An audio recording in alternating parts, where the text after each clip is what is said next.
Yeah, hit the likes and subs. Oh, yeah, they're in full coat mode right now. That's right.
Wow,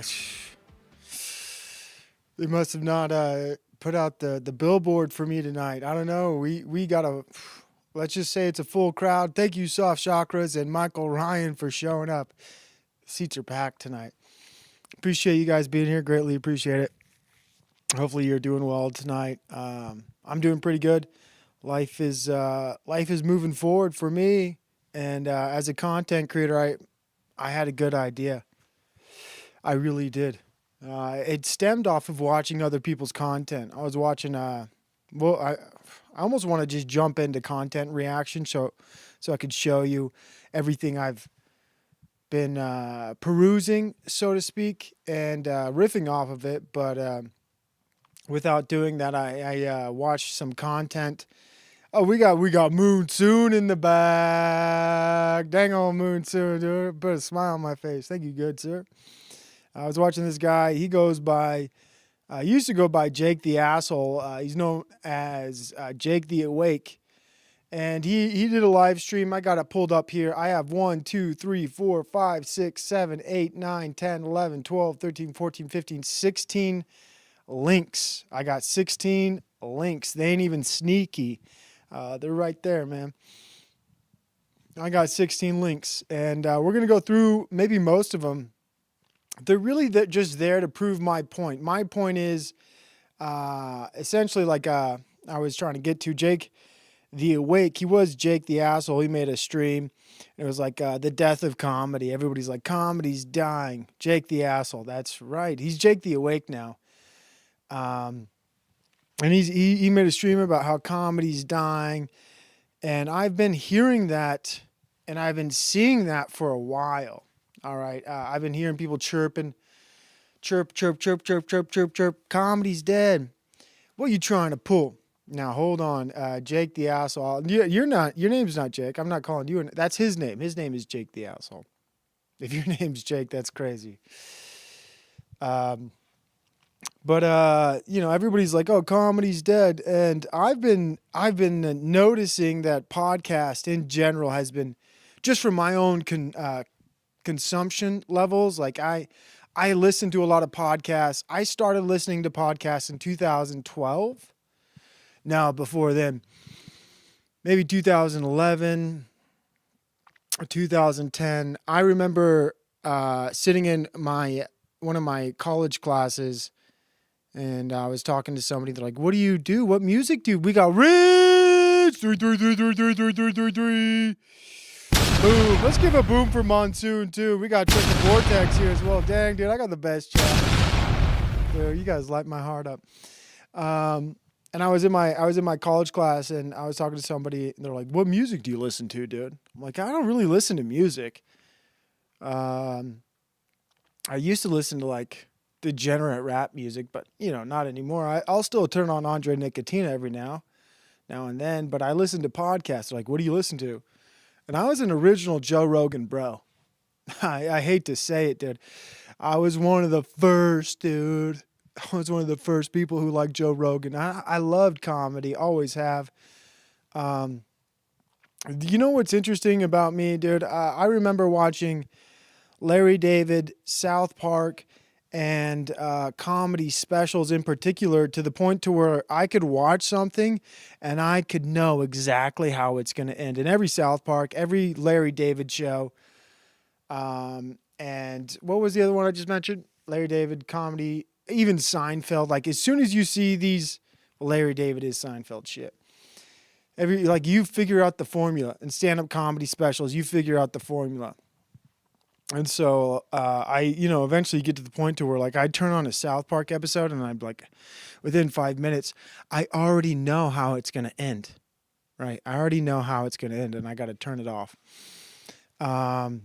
That's how my brain works. And I wish I would have taken it more seriously when my brain was deprogramming these things and turned it into an asset for myself, but I failed to do that. Nonetheless, dude, what the hell is my point? I guess my point is this, dude. As somebody who listened to podcasts for quite a long time, years and years, I could feel my own consumption of it go down, and I also realized, like, other people probably I don't even smoke, dude.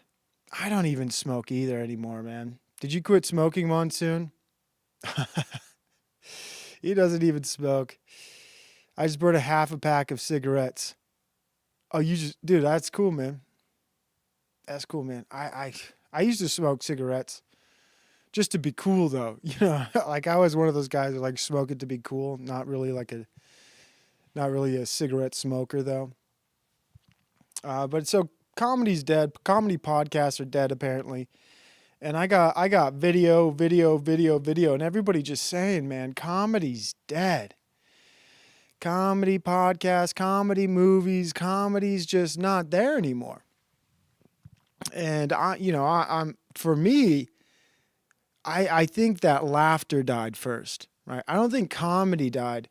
I think it's laughter, but then it's like a chicken or egg thing. For me, when I think about comedians in the world we live in today, dude, it's it's people are so entrenched in their political sides. And and I look at this, dude, I wish you'd meet people and like, who do you vote for? Like when you meet a content creator or when you watch somebody, like as soon as you turn on somebody, you know exactly who they voted for. It's obvious. There's no, what's up, Austin Murphy? There's no like, oh man, this person's interesting. I wonder what political aisle they lean towards. No, everybody's like wearing their cards on their sleeves or whatever that phrase is, dude. Everybody really is just putting it all out there. And if you, like, I remember Michael Jordan, he's like, everybody buys Nikes. And so he stayed out of the spotlight. But if you're in the spotlight, if you are a comedian, you kind of, have, at least I think since the pandemic forced everybody to just say, I'm on this side. It's weird. Where before the pandemic, I think comedy was at a point to where you could just do comedy or be in that type of field and just be a general American cultural kind of presence or figure. And after the pandemic and during the pandemic, you were forced to make a choice. Do you agree with these lockdowns? Do you agree with vaccine passports? Do you agree with forced inoculation? Fun stream comedy. We're talking about comedy. Good to see you, Jeremy Peterson. Good to see you. I'm not a comedian, by the way. When people think I'm trying to be a comedian, it's hilarious. Just because I stand up doesn't make me think I'm a comedian. Jeremy Peterson's the only person who actually calls himself a comedian that I know, which is awesome. 19-year-old Matan is even leading the comedy world right now. Greatest troll ever. Yeah, well, he's a troll, right? And it's a whole different thing. I guess my point is that during the pandemic, every comedian was forced to pick a side. And so then now as comedians, why is comedy dying now? It's just that, all these comedians picked a side. They have an audience. F this scamdemic, Provo. Well, of course. Good to see you, Gabriel's Trap House. Cheers, Ortho, bro. At least I didn't start my stream.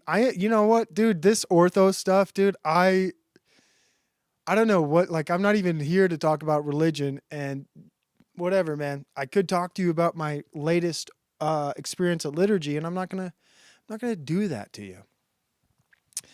I thought I had a great concept, and the funniest thing is I was thinking about the title of this stream and everything I was going to talk about, and right when I'm about to do it, I'm like, dude, I probably can only talk for about 5 minutes.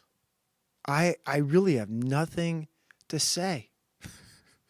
I think my monologue will last about 5 minutes, and then I'm going to be like, oh, reaction content, blah, blah, blah, whatever. But let me try to just make some coherent statements, maybe make some type of thesis, if that's even possible. So after the pandemic, all these comedians were put into different camps. You got Bill Burr, he's on the left. You got Mark Maron, he's on the left. You just got these different comedians on the left. Then you got the comedians on the right, the Joe Rogan sphere. So all these comedians, they're stuck in these camps. And to refresh my idea of comedy, I went back and listened to some old comedy albums. I listened to Dice Clay, a couple different ones, Red Fox. What else did I listen? I just listened to, I avoided people who were obviously generally political. I listened to a little bit of Richard Pryor. And the thing that struck me about older comedy was it's it's actually just comedy. It was rest in peace, D'Angelo. Did you like any of his music? D'Angelo. I don't know about that. I don't know who D'Angelo is. Everybody's streaming today. Well, Slow Boy, why don't you just give a link to everybody else who's streaming right now? Just put a link in. I saw Ancient Waves, Modern Graves was streaming. I didn't even see that. I started my stream. I was like, oh shit. Streaming over another stream. But just if you, hey, Slow Boy, you got a wrench. Just put everybody else who's got a live stream in the chat. Just do me a favor. You got a wrench, dude. Make the wrench of purpose. Put a link into anybody who's streaming so my audience can go check them out. So anyways, comedy's dead. Plain and simple. Comedians these days are trapped in their political camps. You know, you're an alt-right comedian. You're a far-left comedian. There's no comedian for America. Nah, I'm good. What the hell's the wrench for? Then I got people with wrenches who just don't even like, I'm good, dude. No, thanks.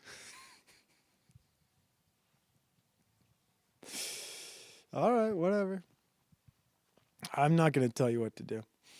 That's why I always end up having to ban people. I'm like, hey, ban that person. I'm like, they're still here. Guess I'll do it myself. So comedy's dead. And I tested this idea. I'm like, well, who else is talking about comedy's dead? Because we got Jake the Awake.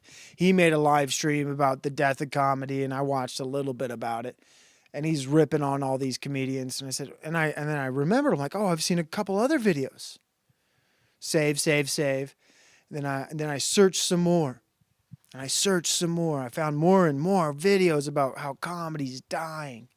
It's the death of comedy. But my point of view is maybe laughter's dead. Maybe people are blaming the comedians, but maybe the audience doesn't want to take any accountability. Maybe people just don't want to laugh anymore. Maybe that's the problem. Maybe the problem isn't the death of the comedian, the death of comedy. It's the death of laughter. Nobody wants to laugh about, and I hate to say this, like you can't make a joke about Charlie Kirk. You're gonna get fired. Like there's got to be a joke somewhere. Not that I'm the person to write the joke or want to write the joke, but there's got to be a joke somewhere. But you can't laugh about it. There's got to be a joke about Donald Trump, which everybody knows there's plenty because of South Park, but you can't laugh at it because you're on the right side. There's got to be a joke about the vaccines. There's got to be jokes for all of these different things, but people, because of their entrenched political beliefs, they can't laugh at them anymore. Like, oh no, I'm good. I can't laugh at this, or I think this, I can't laugh. I think people, what's up, HP Nubcraft? Good to see you. What's up, Captive Desk? I've made plenty of those jokes. Yeah, well, the problem is you made those jokes. My problem isn't with people who's making the jokes. It's that people don't want to laugh anymore, right? My problem isn't with the joke writers or the comedians. It's with the audience. The audience doesn't want to laugh anymore because the audience, just like the comedians, have entrenched themselves to their political views. Comedy's political now. It used to be like when I was listening to Andrew Dice Clay, and he is, the humor is, it's crude, it's absurd, it's highly provocative, it's very sexual, but it was just human, right? It was just like human nature, human thoughts, zero political, cultural, like I don't know. There was a lot of cultural references in it, but I feel like it's different from comedy today. I remember the comedy specials that were released on Netflix during the pandemic, and each one started about talking about the vaccine. Hickory dickory dock. You know what I mean? What's Jason say? Yo, Provo, you prefer ketchup on your burger or dipping the burger into the ketchup? Well, I'm from Utah, so we do fry sauce here. So like I'm a fry sauce guy, and then I drench the burger in fry sauce. I'm an absolute savage. If you don't know what fry sauce is, if you make a poor man's fry sauce, it's ketchup and mayonnaise. But there are secret blends out there, okay? Some people have extra tight sphincters. That's also true. Good to see you, Jason Unchained. I lost him. Nobody's going to follow. Got third chat up from me. Go third chat up from me. Rain, smoke. I'm in in the occasional pack in a Wrangler with no top. Well, I'm lost. I'll never trust someone who doesn't dip occasionally. Yeah, there you go. So my big qualm with and I got all these clips. I got about, like, I don't know how many I said. I got about 16 videos. 60. I don't even know if the reaction content's worth it, but I have about 16 videos of people complaining about comedy. Just complaining. One of them's about a guy who's complaining. What's up, Lex Anamita? Well, I got one like complaining about how comedy right now is crowd work. Right? It's just comedians are lazy. They don't even write their jokes anymore. And I agree. Like, what? Like, yeah, man. Why would you write jokes? Why would you write jokes when you could just talk to the crowd? And that's like how I view streamers. Streamers who just talk to the chat. They're like, oh, I'm going to do a stream. What is, and I see lazy streams. But I see streamers with some potential, some talent. And then they, I think it is like a way for a grift. They break into the grift and they're like, let me give some attention to my audience. And then they take away the attention, and then they get super chats and they give back their attention. But I think laughter's dying in our country, in our culture, and I think comedians are, at some point, like just the idea of writing a comedy joke or anything, and people are just forced into their political camps. I want jokes about grocery stores. I want jokes about normal everyday activities. You watch old comedy specials. So many comedians open up their specials with like, I was at the airport. It's like, oh, an airport joke. I've heard so many of those. I don't think Provo understands comedy. Well, Jeremy, you do. You're the only comedian here. I'm grateful you're here, Jeremy, because you're a comedian and I'm not one. I'm a streamer. I'm a YouTuber, dude.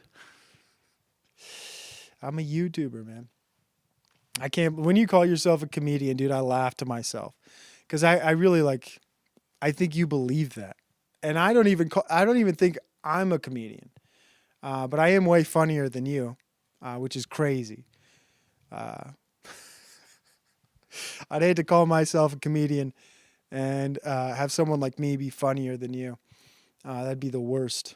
It really would. Provo, yo, what's up, Metal Stalfos? Good to see you. And hello, chat. Good to see everybody. What's up, TVT? We got a great chat here tonight, dude. When I started, there were just 2 people, and I'm always surprised when more come in. Like, what are they doing? So we'll get into some of these clips. Some of them are more, I would say, heavy than others. But where are we at? Comedy movies have been dead for the past decade, which is sorry. Every time I click one of these links, they activate. And I don't like that.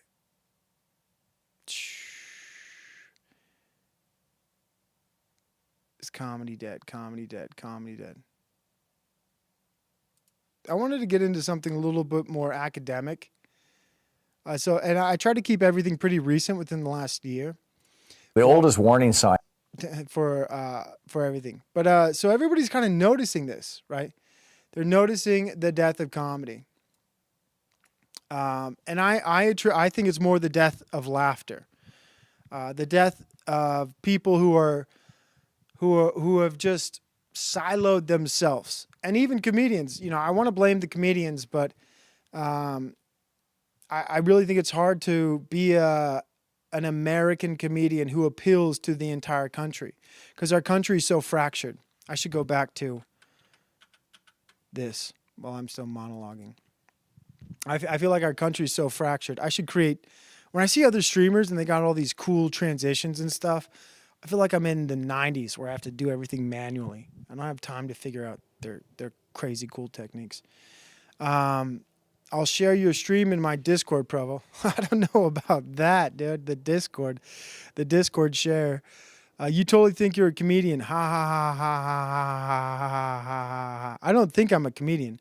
Saying comedy is dead is the failed comedian can cope. Well, I feel like you haven't listened to a word I've said. I'm not saying comedy's dead. I'm saying laughter's dead. Did you read the title of the stream? Have you listened to anything I've said? So I'm not doing the comedian's cope. I'm not doing the comedian's cope. You're just not even listening. You're like a heckler who's trying to riff off of my jokes, but doesn't even listen to them. It's like you're trying to introduce just get on the stage. Hey, Jeremy, just click go live, dude. You're not even listening to me. You're not even reading the title of the stream. Do better. All right, do better. But my point is a focus on all the people saying comedy's dead. And I'm making the exact argument that is opposite of that. My Discord is based. Well, then go ahead and share it. I really don't care. You could share it. That'd be very nice of you. We got Mike Ball. Link. I'm not giving anybody a link. This is my show, dude. You think, dude, when people like you, Jeremy Peterson, you rely usually on other people to make your content. First and foremost, you rely on your audience, okay? And second, you rely on people clicking a link, okay? Me, I don't need to drop a link to have a show, and I don't need to talk to my chat to have a show, okay? This is a one-man show. Very few people can do that, is kind of what I realized. But you, sir, do not have the skills I possess. You eventually just boil down to just like, oh, what is this guy saying? What's he saying? That's you, man. I entertain reading the chat because I was recommended. And when you make fun of me for liking Jim Bob, dude, like, come on, dude. He's such a Jim Bob simp. He's such a Jim Bob simp. Oh, what's up, Betty Spaghetti?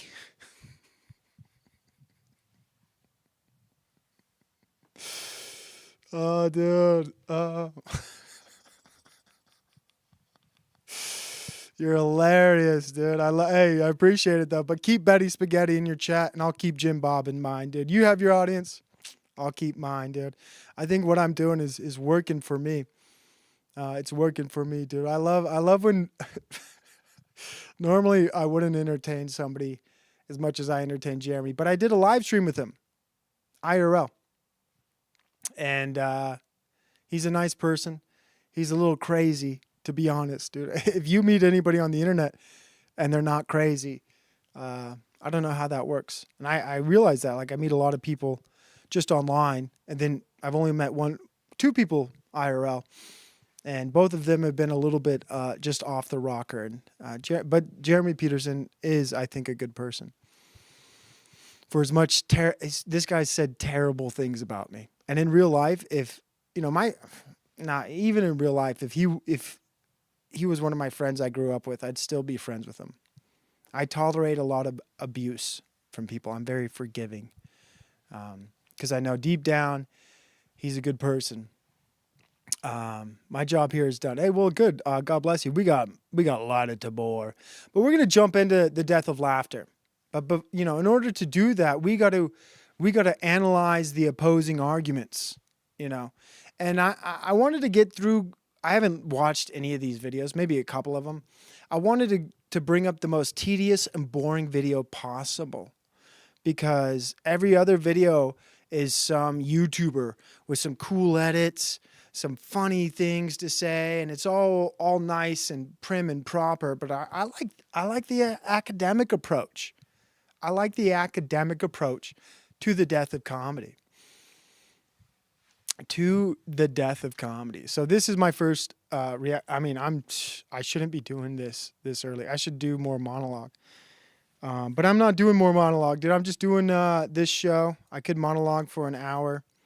But I'm going to skip that. I'm going to skip the monologue hour, jump into the meat of the show. This is a different kind of show I'm doing here. It's topic focused. We're diving right into the meat of the bone. And we got the Tom Hartman program. He's one of these guys who's very smart. You could see all those books behind him. Okay, he's a lot smarter than you, a lot smarter than me. Okay? And his title for this show is how history links the death of comedy to the death of democracy. Now, when a topic becomes so zeitgeist, so enlarged that some prim and proper bookworm dude decides to make a YouTube video about the death of comedy. Like, we're already at a point to where, all right, comedy's dead. Have we had the funeral yet? Are we putting the dirt over the grave? Like, where are we in the death of comedy? How am I late to this party? Is the funeral over? I gotta realize this. What's up, Snow? So let's see. I haven't listened to this. I'm sure I probably got to put it on like 1.25 speed, just because somebody this old can always be sped up when they talk. But let's just see what the Tom Hartman program has to say about this. The oldest warning sign, how history links the death of comedy to the death of democracy. A Berlin's munition worker was executed in 1944 when she was overheard telling this joke. Quote, Hitler and Goering are standing on top of the Berlin radio tower. Hitler says he wants to cheer up the German people. Goering says, why don't you just jump? She was executed for telling that joke. Another whispered joke was, Goering has attached an arrow to the row of medals in his tunic. It reads, continue on the back. Continued on the back. Jews shared jokes as they were about to be persecuted by the Nazis. For example, quote, 2 Jews are about to be shot. Suddenly the order comes to hang them from outside. Instead, one says to the other, you see, they're running out of bullets.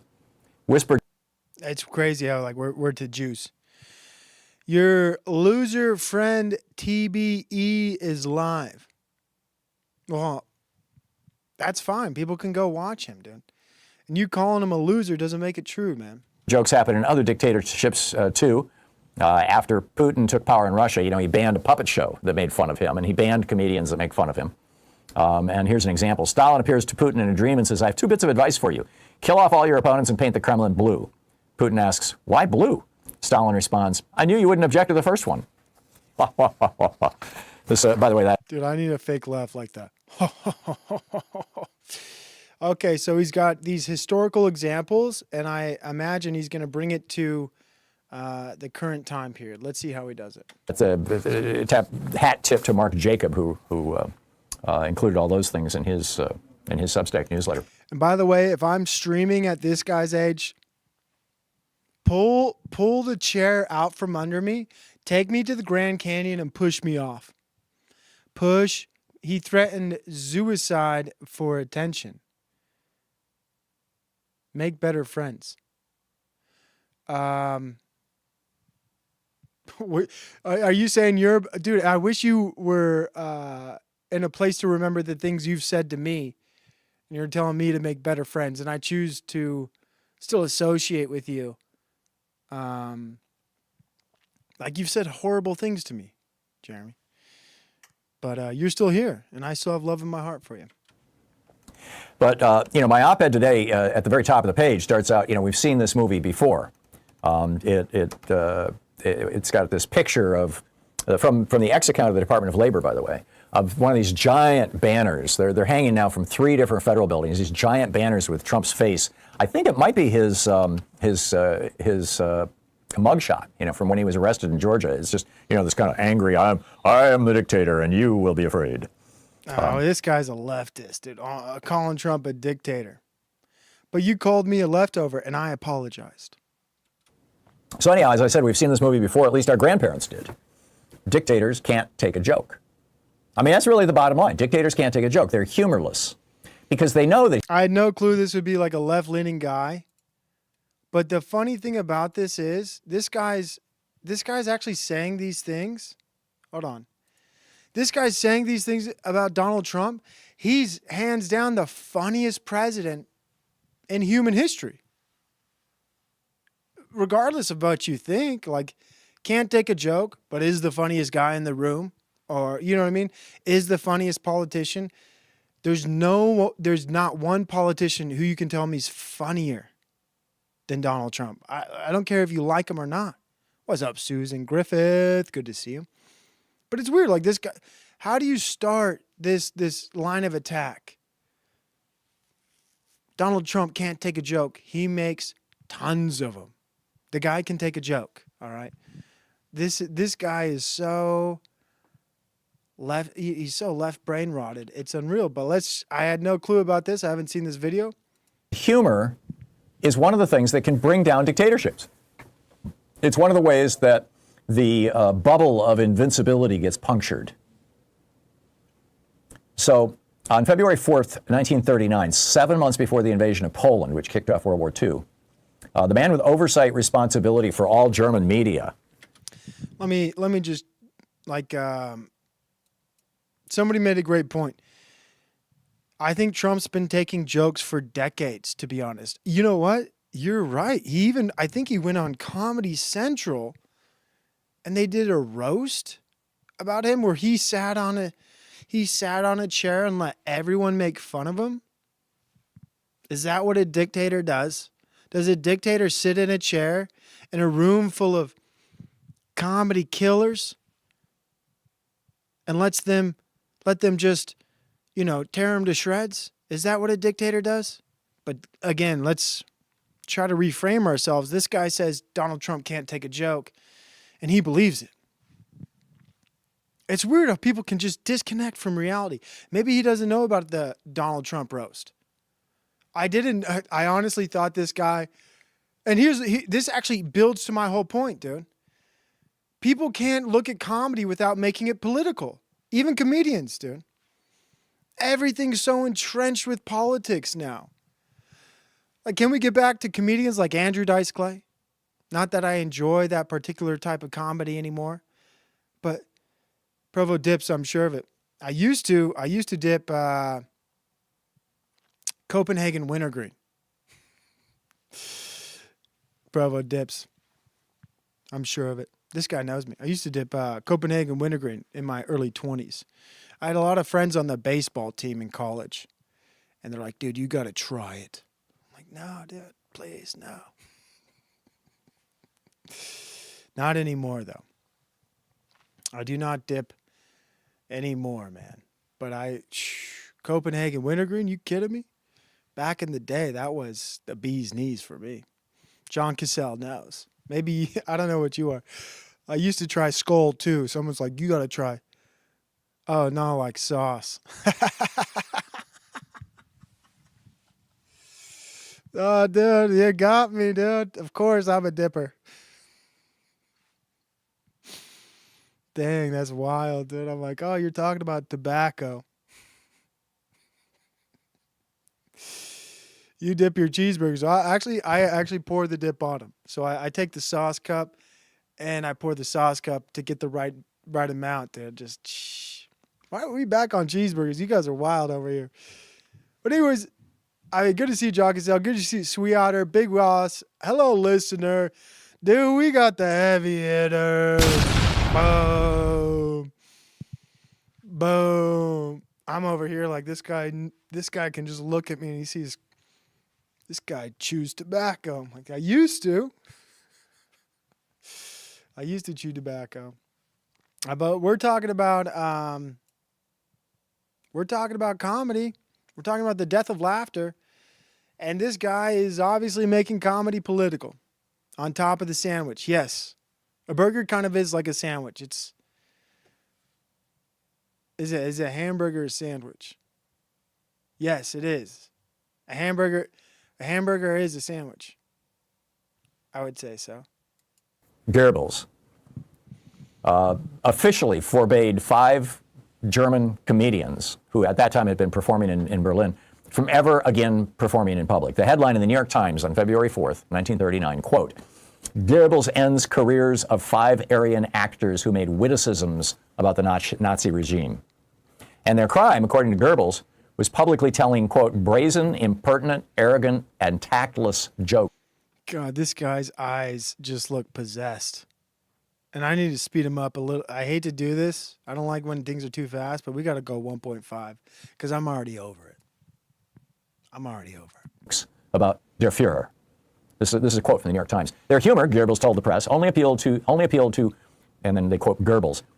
Dude, and by the way, I'm so tired of people just like, it's maybe a good thing. Like, Donald Trump is not, like, everything's Nazis. Donald Trump's Hitler. Like, dude, stop it. It means nothing anymore now. You know what I mean? Just like the N-word. The N-word, has been said so much. It's been so proliferated that we got just white people saying the N-word, and they're getting away with it. You know what I mean? Like they're just getting away with it. Hold on, we got YouTube royalty here. Boom. Did you spit the dip into an empty Mountain Dew bottle too? Occasionally. Whatever was available. You got to get clever. To be honest, if you chew tobacco, you get a can, and you get a can opener. They put some toilet paper towels down at the bottom of it. You get real crafty. He's trying to do an N-word tower. That's crazy. He's so disrespectful. Dude, you're so disrespectful in my chat. That's wild.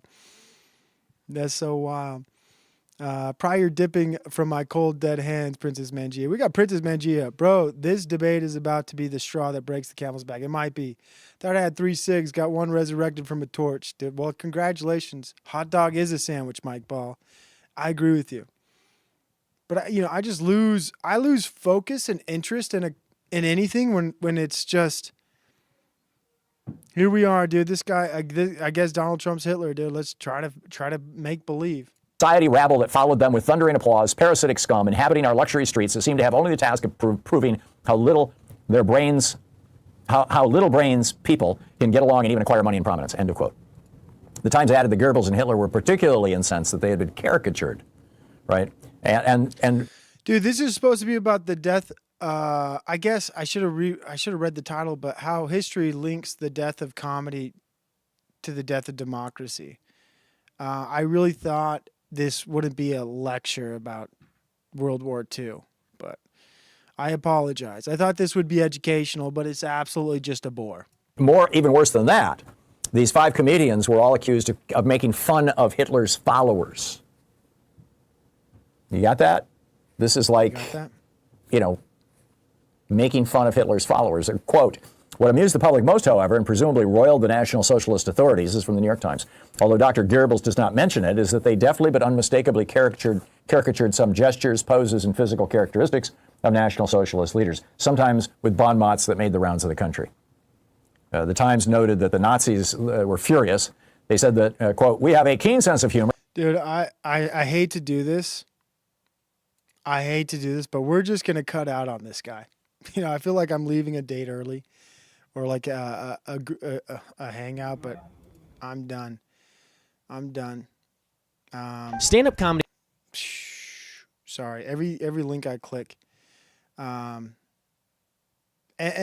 made by Jim Bob, already shared this with his show. This is a video how comedy was destroyed by anti-reality doomsday cult. All right, so here's another. I'm not going to bore you with that one, but just another point to my example of people saying comedy's dead. All right, if you want to watch this one, I'll put the link in the chat. Here you go. Provo ghosted Thorn. Who's Thorn? Is Thorn in the chat? Oh, Mike Ball made a mistake.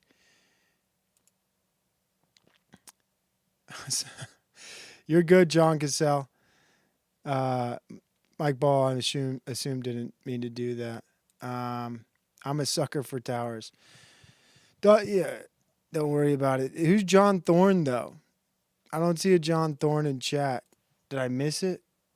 Tom Thorne. Oh, okay. I'm fine. It's cool. It was an accident. Mike Ball is pretty chill. The guy you just ghosted. I did just ghost him. But let's tap back in. And then this goes into comedy movies as well. Where like people are saying comedy movies died.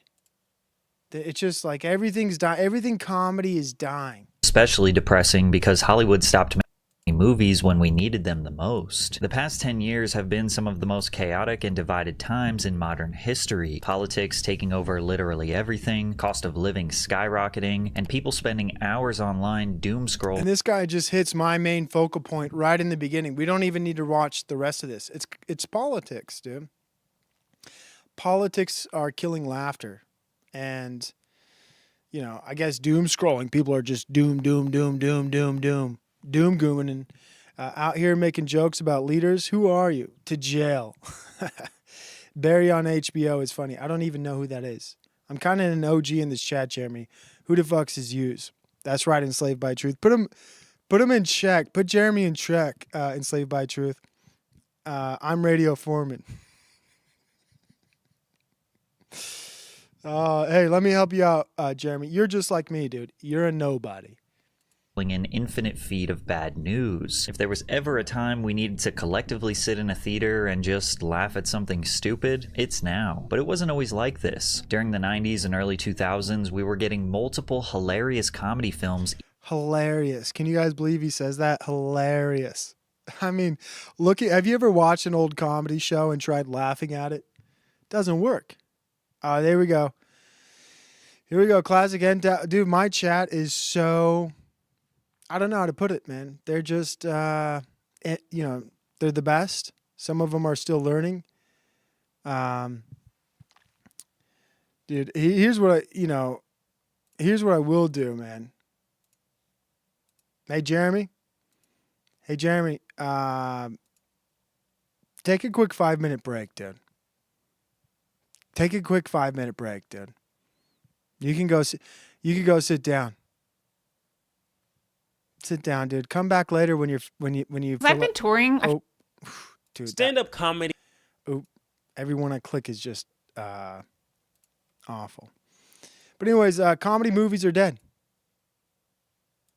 Each year. I bet you forgot how stacked the year 2004 was. Anchorman, White Chicks, Dodgeball, Mean Girls, Napoleon Dynamite, all in the same year. If we got one movie as funny as any of these in the past 5 years, we would be grateful. But this isn't even just an opinion. The data doesn't lie. 2016 was the official point of no return for comedy films. In that year, comedies made up about 12% of the domestic box office. Here's free Jeremy, dude. Look at this, dude. This chat's wild, dude. Not cool. Free Jeremy, dude. I love it, man.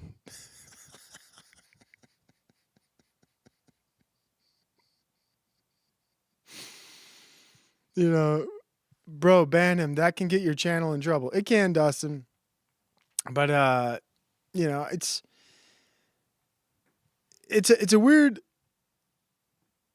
It's a weird, like this channel and the community it's grown. It's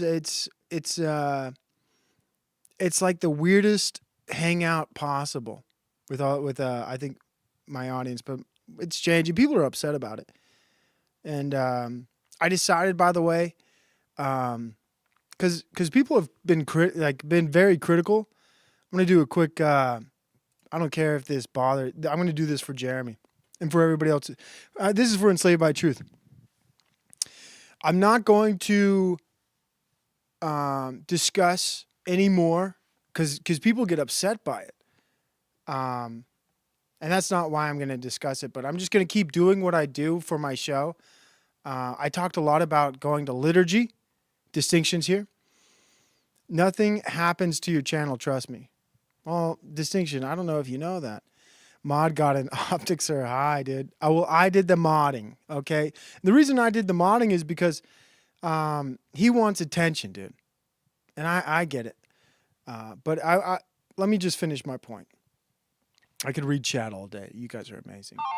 Whoa! Are you kidding me? Dude, you guys like that new sound effect? Boom, that's a slot machine hitting, dude. We got HP Nubcraft with a huge $1 donation.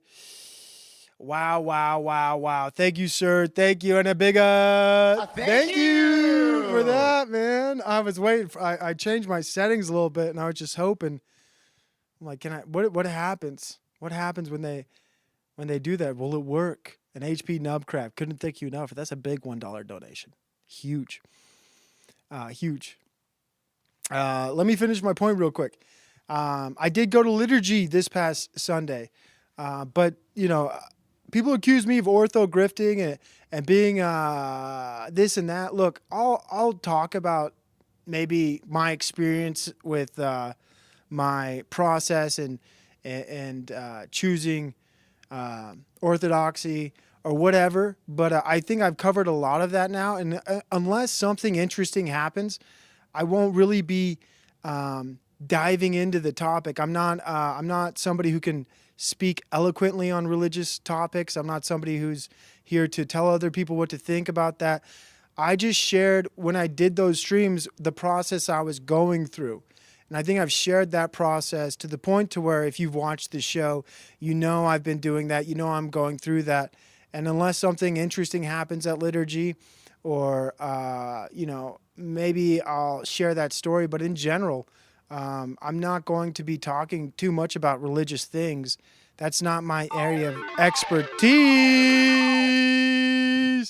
My bad. That was at least $3 worth of sound effects. Thank you. Well, let's give you one more, dude. That's absolutely diabolical. You did that. Dang, that feels nice, dude. I gave you the breaking news sound effect. Thank you for the $3, dude. I'm getting sweaty now. That's crazy. HP Nubcraft, you're out of your mind. So just to clear this up, for people calling me an ortho grifter, I'm not going to make my show about Christianity or religion. I'm just going through my own thing, okay? And I'm not going to talk about that stuff unless I'm interested in a video or a reaction. But outside of that, I'm just going to do shows like I'm doing tonight. Like I had an idea about comedy, about laughter. I'll do monologues. But in general, I just want to just get that out there. Come on, big money. Very intriguing indeed. Thank you. But now we got that out of the way, dude. We got Smith over here. Smith in the house. I remember what happened last time we trusted your people with the towers. Whoa! That's $2. We're not even putting in a name, dude, but they want a big... Thank you! Anonymous! Does not go by me lightly, sir. It does not go by me lightly, dude. Thank you for that. Wow. We got Anonymous, HP Nubcraft. Whew. Feeling good about that, dude. Thank you so much, man. Woo-wee. That's crazy. But enough of this, dude. People will call this an absurd profit break. We're not doing an absurd profit break. Just so you know, don't need to donate in the channel. You don't even need to like the show. You can unsubscribe. You could dislike. Okay? I'm going to do this regardless. Okay? This is for fun for me. I do this for fun. And I love it.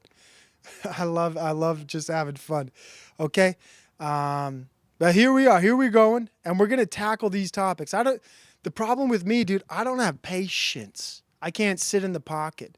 I can't just sit here and let a video play. I'm an interrupting kind of person. That's just who I am. I'll hit play on this video and I'll maybe try to continue this flow I'm going through, but I'm going to have to stop it. We got to look. Hey, guys. Let's just be normal people. And the weird thing, dude, Jason Unchained! Wow, dude, $3. Oh, let's do a new sound effect. Shit, Negro. Damn, that's crazy. That's silly, dude.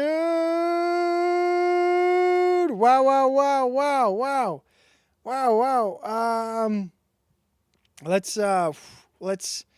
Dude, I wish I need more sound effects. I need more things, dude. I need more things. But like, if people say I'm grifting, dude, let's start out with a grifting sound effect. Yeah, hit the likes and subs. Mm-hmm. Oh, yeah, they're in full coat mode right now. That's right. That's right. Some of you are in full coat mode when you see those things. But let's get back into the content. Let's try to regroup, refocus. And to Jason Unchained, thank you for that huge $3, dude. Anonymous, HP Nubcraft, you guys are amazing. Absolutely amazing. Thank you so much. Woo-wee. And pulled in $1.1 billion. Just 1 year later, their share was nearly cut in half to 7%, with gross revenue dropping to $790 million, making it the single biggest one-year collapse on record. After that, it was all downhill. 2022 was particularly abysmal, with the entire genre of comedy grossing $259 million. That is an entire year of movies that grossed less than just what The Hangover did in 2009. Wow. So what happened to comedy films after 2016? Well, there are a few things we have to consider, but it all boils down to... And honestly, this is a live truthering segment. I wish I had a live truthering soundbite. But something is sinister. something sinister is happening right here with comedy. I think it's like a 9/11 of comedy where these comedians are being paid. I haven't even gotten into this topic. A bunch of comedians were paid to go to Riyadh, Saudi Arabia to do jokes, right? So these comedians are being paid and they're being told, like, don't talk about religion. Or don't talk about the slavery in that country. Don't talk about this. Don't talk about that.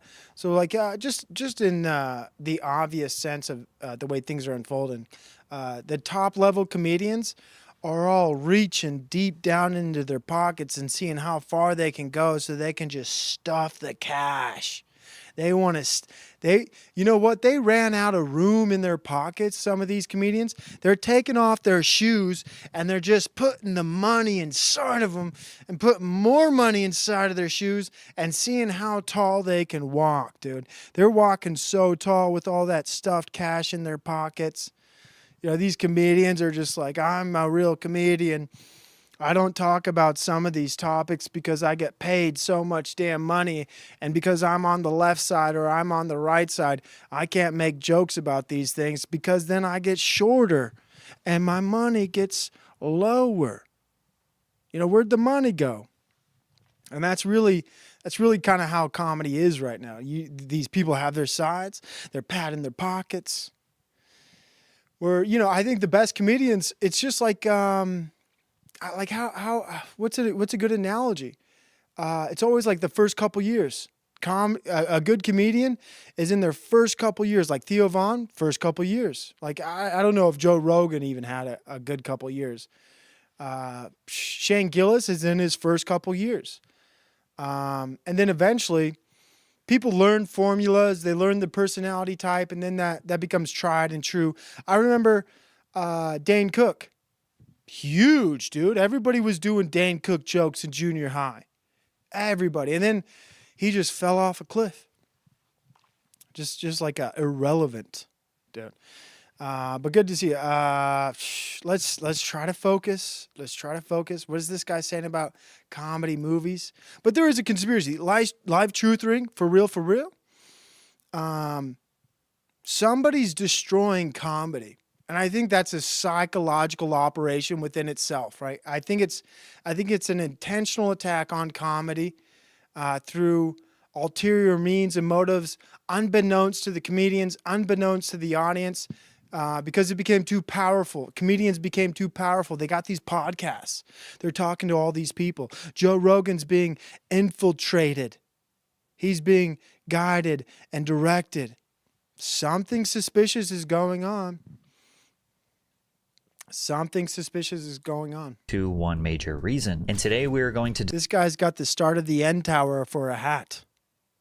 discuss everything, starting with how Hollywood lost the creativity that we used to see in small, medium, and high-budget comedy films. The beauty of comedy is that it's boundaryless. Unlike drama, kind of action, or even horror, it doesn't really need to play by any established rules. A comedy can start with literally anything. A talking animal, a man stuck in a time loop, a dodgeball tournament, a pair of clueless detectives, and turn it into a creative masterpiece. The premise Doing the cop comedy trope is not a timeless masterpiece. This doesn't have to be realistic. It doesn't even have to make any sense. As long as it's funny, it works. Take Ace Ventura: Pet Detective, for example. What a unique concept. A private investigator who specializes in finding lost animals and solves crimes through pure chaos and speaks almost entirely in one-liners. At one point, he's literally crawling out of a rhino's ass. Then again, That's right, he was. He was crawling out of a rhino's ass. and Jim Carrey was kind of a cheat code for 90s comedies. Films like The Mask and Liar Liar showcased his ability to immerse us into the most ridiculous plots imaginable. Carrey had this cartoon-like elasticity. He could bend and contort his face and body, which made even the dumbest scenes or dialogue unforgettable.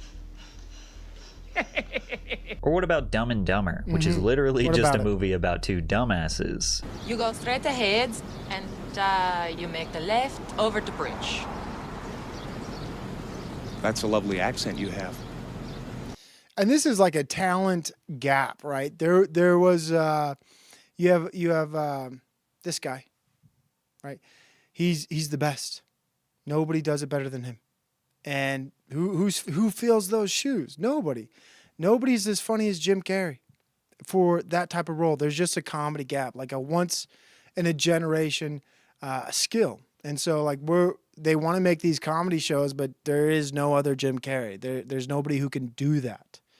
And if there is, if anybody's like, oh, here's the next, nobody said this is the next Jim Carrey. Like he's the one, he's the only. All right, God bless Mike Ball. Have a great night. New Jersey? Austria. Austria? Well then, good day, mate. Let's put another shrimp on the barbie. I always found myself gravitating towards films that had insanely unrealistic plots. This guy takes himself so seriously. I honestly wish I could stand in front of or sit and just like make a very serious video with edits and cuts. Be like, guys, there's this thing going on with comedy movies and they're dead. Like this guy is tapped in. He's dialed in. He's completely focused. Kind of movies where the world they're in doesn't follow society's rules or any rules at all, when there's no logic to be broken and the possibilities are endless, like literally anything can happen. The Hangover took this concept to the absolute maximum. At its core, it's just a bachelor party gone wrong, something that in real life might just... And I'm starting to realize I can't just play this whole thing, okay? We're going to have to move on. The point here is comedy movies are dead. All right, that's the point. And we got to move on to the next point because we'll be here all night. We just hit an hour, and that's a half-hour video. If you guys want to watch that video on your own, I'll put the link in the chat. And then here we go.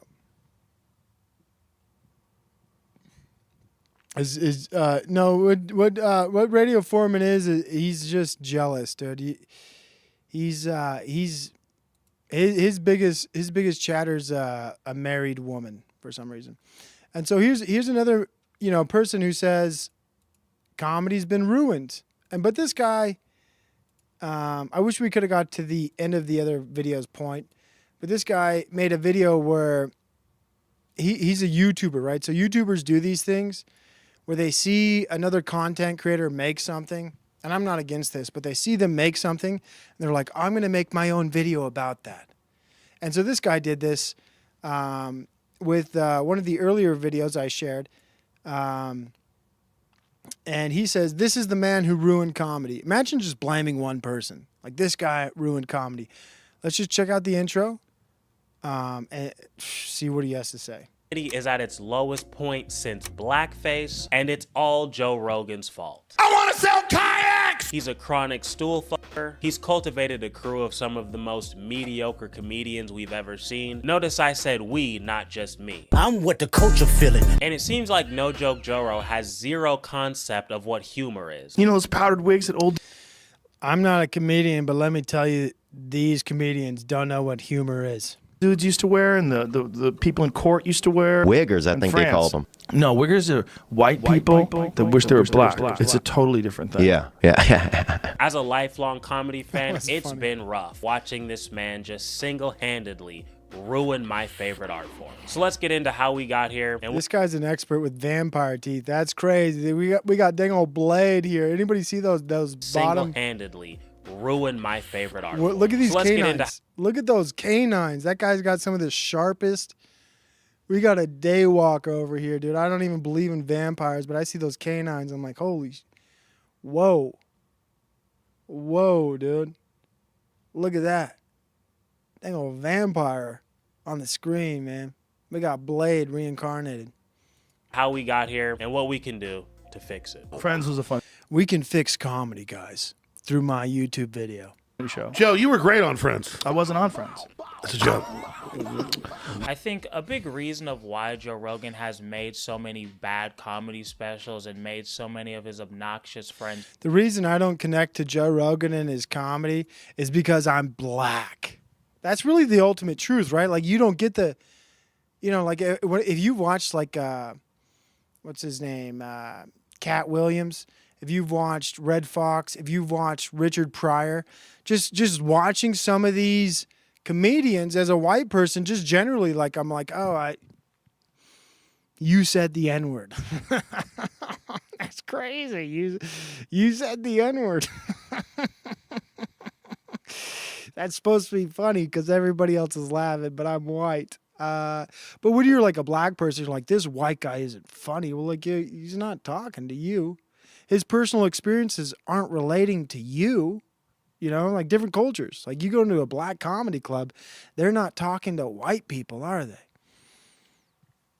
But we gotta. Honestly, one of the breaking news.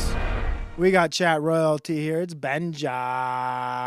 Shout out to Benja, dude. One of the OGs, man. One of the greatest people here. And I wish I had cooler sound bites. This is like one thing I'm really missing. But let's get back to this guy and how Joe Rogan's not funny, which is honestly true. And I've said this before, though. I went to a Joe Rogan comedy show at the Delta Center. That's where the Utah Jazz play in Utah. And for people to say Joe Rogan's not funny, he lit the whole arena up. Okay? And you could say, oh, Joe Rogan's not funny. Can you make an entire stadium, an entire arena full of people laugh? You can't do that, right? I can't do that. Joe Rogan, when I was at the Delta Center, made everybody in that arena laugh. There was no dead air. It was joke, joke, joke, joke, laughter, laughter, laughter, laughter. Say what you want about Joe Rogan. Saw him in person, saw him at an arena, killed it. Like, yeah, dude's not funny. I watch his comedy specials. And for people who like watch comedy shows and then they equate like a comedy special or a comedy show, watching it through the screen as it is in person, it's not the same at all. And I find people who like talk about comedy and consider themselves like comedy experts breaking down a comedy special. And it's like, have you been to live comedy? Do you understand the huge difference there is between being at a live comedy show and watching something on your couch in front of a blue screen shooting light at you? Like it's two different worlds, man. And, of course, some comedy specials just suck, but that doesn't mean ban him. He sucks. Who should I ban, Jim Bob? Who should I ban me again? Fellow listener. Go ahead. Hey, hello, listener. This guy's disrespecting Jim Bob. Put him in a 24-hour timeout. Put it on me. Let him blame me, dude. I like when he says Jim Bob's my new daddy. Put Jeremy Peterson in a 24-hour timeout, dude. Just do it, man. Because he times me out. And ban me. I deserve it. Ban me. Whatever you guys are talking about, take him out, dude. We don't need derailers here, dude. People who, like, this is like and I get this, dude. People who are in the chat, Distinction's one of them. They want to be the show just as much as I'm the show, right? They want to have attention, but they don't want to turn on the live stream. They don't want to click go live, right? They want the attention I'm getting, which is crazy, right? They crave attention. They want attention. And this is my show, guys. It's not your show. You can participate in chat. You can do what you want. And there's a line to walk. But when you're just trying to make everything about you, turn the chat into your own little stand-up comedy special, and you think you're being funny, then it's like, what are you here for? Are you here for me? No, you're not. You're not even here for me. You're not even talking about the things I'm talking about. You're not even participating in the conversation. You just want attention. Well, I want attention. That's why I went live, all right? So you should go live, Distinction. You that's the reality. Like, you want attention. I want it too. So I went go live. I clicked the link. I said, go live. I have some ideas I want to share. You want attention too. And that's fine, man. There's the right way to get it. There's the wrong way. And but like for you to take up the whole chat is hyper attention seeking behavior. It is what it is. But I get it. I do that too. So guilty. I do that too. And guess what? Guess what happens when I do that? I get timed out. That's what happens. Never read chat. Jim Bob's Enslaved by Truth is right. Never read chat. Dang, dude. Never read chat. I've been nothing but respectful in this chat forever. Nasty work, Provo. Well, looks like you're still here. I don't know what you've been saying. It's so appropriate. I just should let my channel ruin itself by non-moderation. The Brother King doesn't want people derailing his chat now. Well, here's the thing, though. Here's the thing. So you are here. You're a supporter, right? Do you want to support the show or not, right? Like, what are you supporting? You as a chatter or me as a content creator? Are you supporting the things I'm talking about? Or are you just trying to create division and disruption, right? So I believe this, dude. I hung up the mantle as Provo King, dude. I don't want to do that anymore. I don't provoke people. I just hate everything that comes out of Distinction's Jewish mouth. It's all right, dude. It's all right. Jeremy just went live. There he goes. He should go live. That's what he should do. Distinction should go live. These people should just make their own content. Hello, listener. Your Lord is Jewish. Captive Dusk, you said you were potentially looking at some health scares. I know it's meaningless to you, but you've been in my prayers. See, Jim Bob's a nice guy. Hello. You guys are wild. I gotta focus on my content. Absolutely distracting. Famous is because he doesn't seem to understand basic humor. I know that sounds crazy for arguably the most famous comedian in the world to not understand basic jokes. But when you watch I get basic jokes. This guy's autistic and monotone. this clip of Joe talking with comedian Annie Letterman, I think you'll get what I'm saying. Listen, everyone has the right to be whatever the they are. Oh, you think? I think so. What about Nazis? They have the more of a right. A third right. I don't think that's right. I think it's something. That's a different word. It sounds right? Yeah. What does that even mean? Is this nigga serious? I know that was painful to watch, but to illustrate my point, we got to break this down play by play. So earlier in the conversation, play by play. This guy. So then he's got this segment. He's got a few different segments. But anyways, point made. Comedy's dying. And let's see what the next one is. So this, you think you're onto something. You think you're creative. And then other people already know it, dude. These women are comedians. These women are comedians. They got a show. It's called Comedy is Dead. Believe it or not, these women are hilarious. They're absolute killers. I finished my tour this year. Yeah. And which was cool. It was just a bunch of scattered dates, but it was really, really fun. Yeah. And I appreciate it. Dude, so awkward. They need to fix everything about this.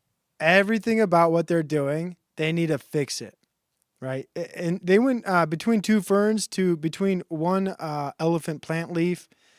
I just would change the whole situation and setting. I would change.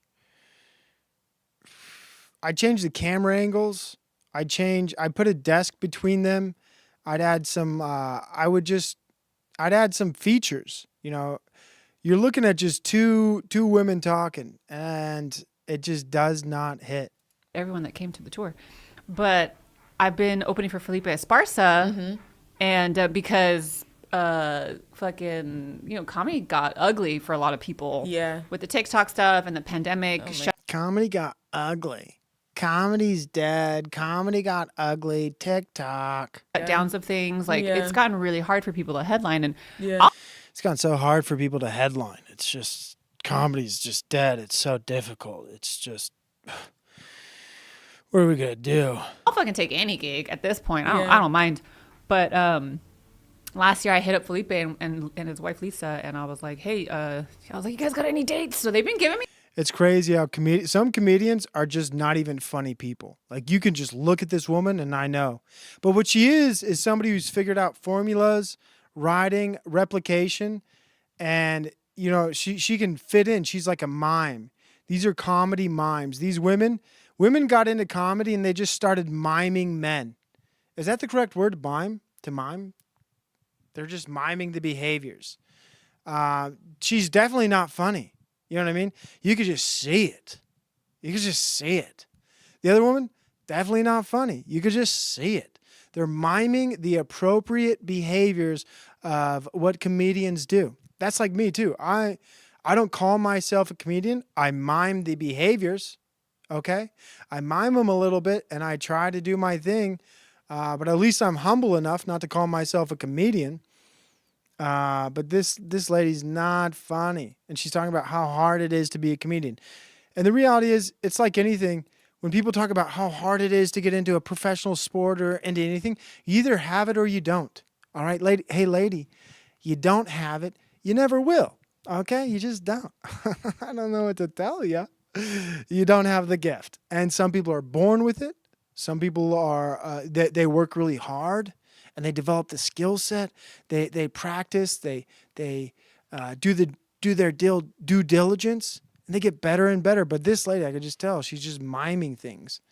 And I could be racist. I could just be privileged and wrong. A lot of dates, which has been so cool. Because being on the road with him is so nice. Like first of all, extremely, for those who don't know. And let's start a podcast by doing something completely non-relatable. Let's talk about, you know what your audience really wants to hear about?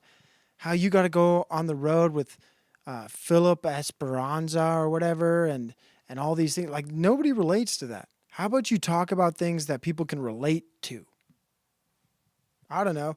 Some of these comedians, like, she just like came on the show to talk about her life in a non-relatable way. You should introduce yourself and have like opening conversations that begin with relatability.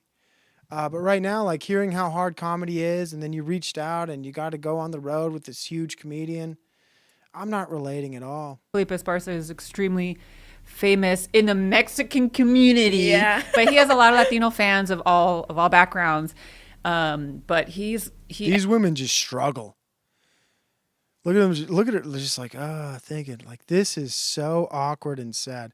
Let's see if they warm up. Let's just jump ahead. I don't. Yeah. But I think it's like I have to think a lot harder about my set. Sure. For like those specific like headliners, but more oftentimes than not, I've always been pleasantly surprised by like the reception that I get with those certain headliners that I would think like I would look. Jeez, dude, I don't know how these women thought this was a good idea. This is the worst podcast ever. Some people just shouldn't have podcasts. Who killed comedy? And here's another guy. Comedy's dead, dude. Who killed comedy? We're all blaming different people. Is it Joe Rogan? Who's to blame? This guy's actually got some semblance of a good background, and which is crazy to see. But I don't like seeing his whole vitamin rack right next to his bed. That's completely weird. But that painting he has, perfect. This guy gets it. He's low effort like me. He did something right with that painting. Who killed comedy? Why hasn't there been a new Hangover, Tropic Thunder, Pineapple Express? Is Hollywood the culprit? Is society? Let's dive in and find out together. Guys, we can solve this. If we watch enough of these videos, we're going to determine who killed comedy. We got Mela Forda. And you know what? Chat's cleaning up. All right, saddle up, poo-poo heads, because this one's going to be a doozy. I think all my comedy purists out there can agree with me that comedy's been lacking the last few years. In fact, there's an argument to be made that He's dead, another dead one, deady, deadified, two more dead from the neck up, dead from the neck down. And just as a side note, I will be anthropomorphizing comedy as a man, just to make it easier for me to make... Oh my gosh.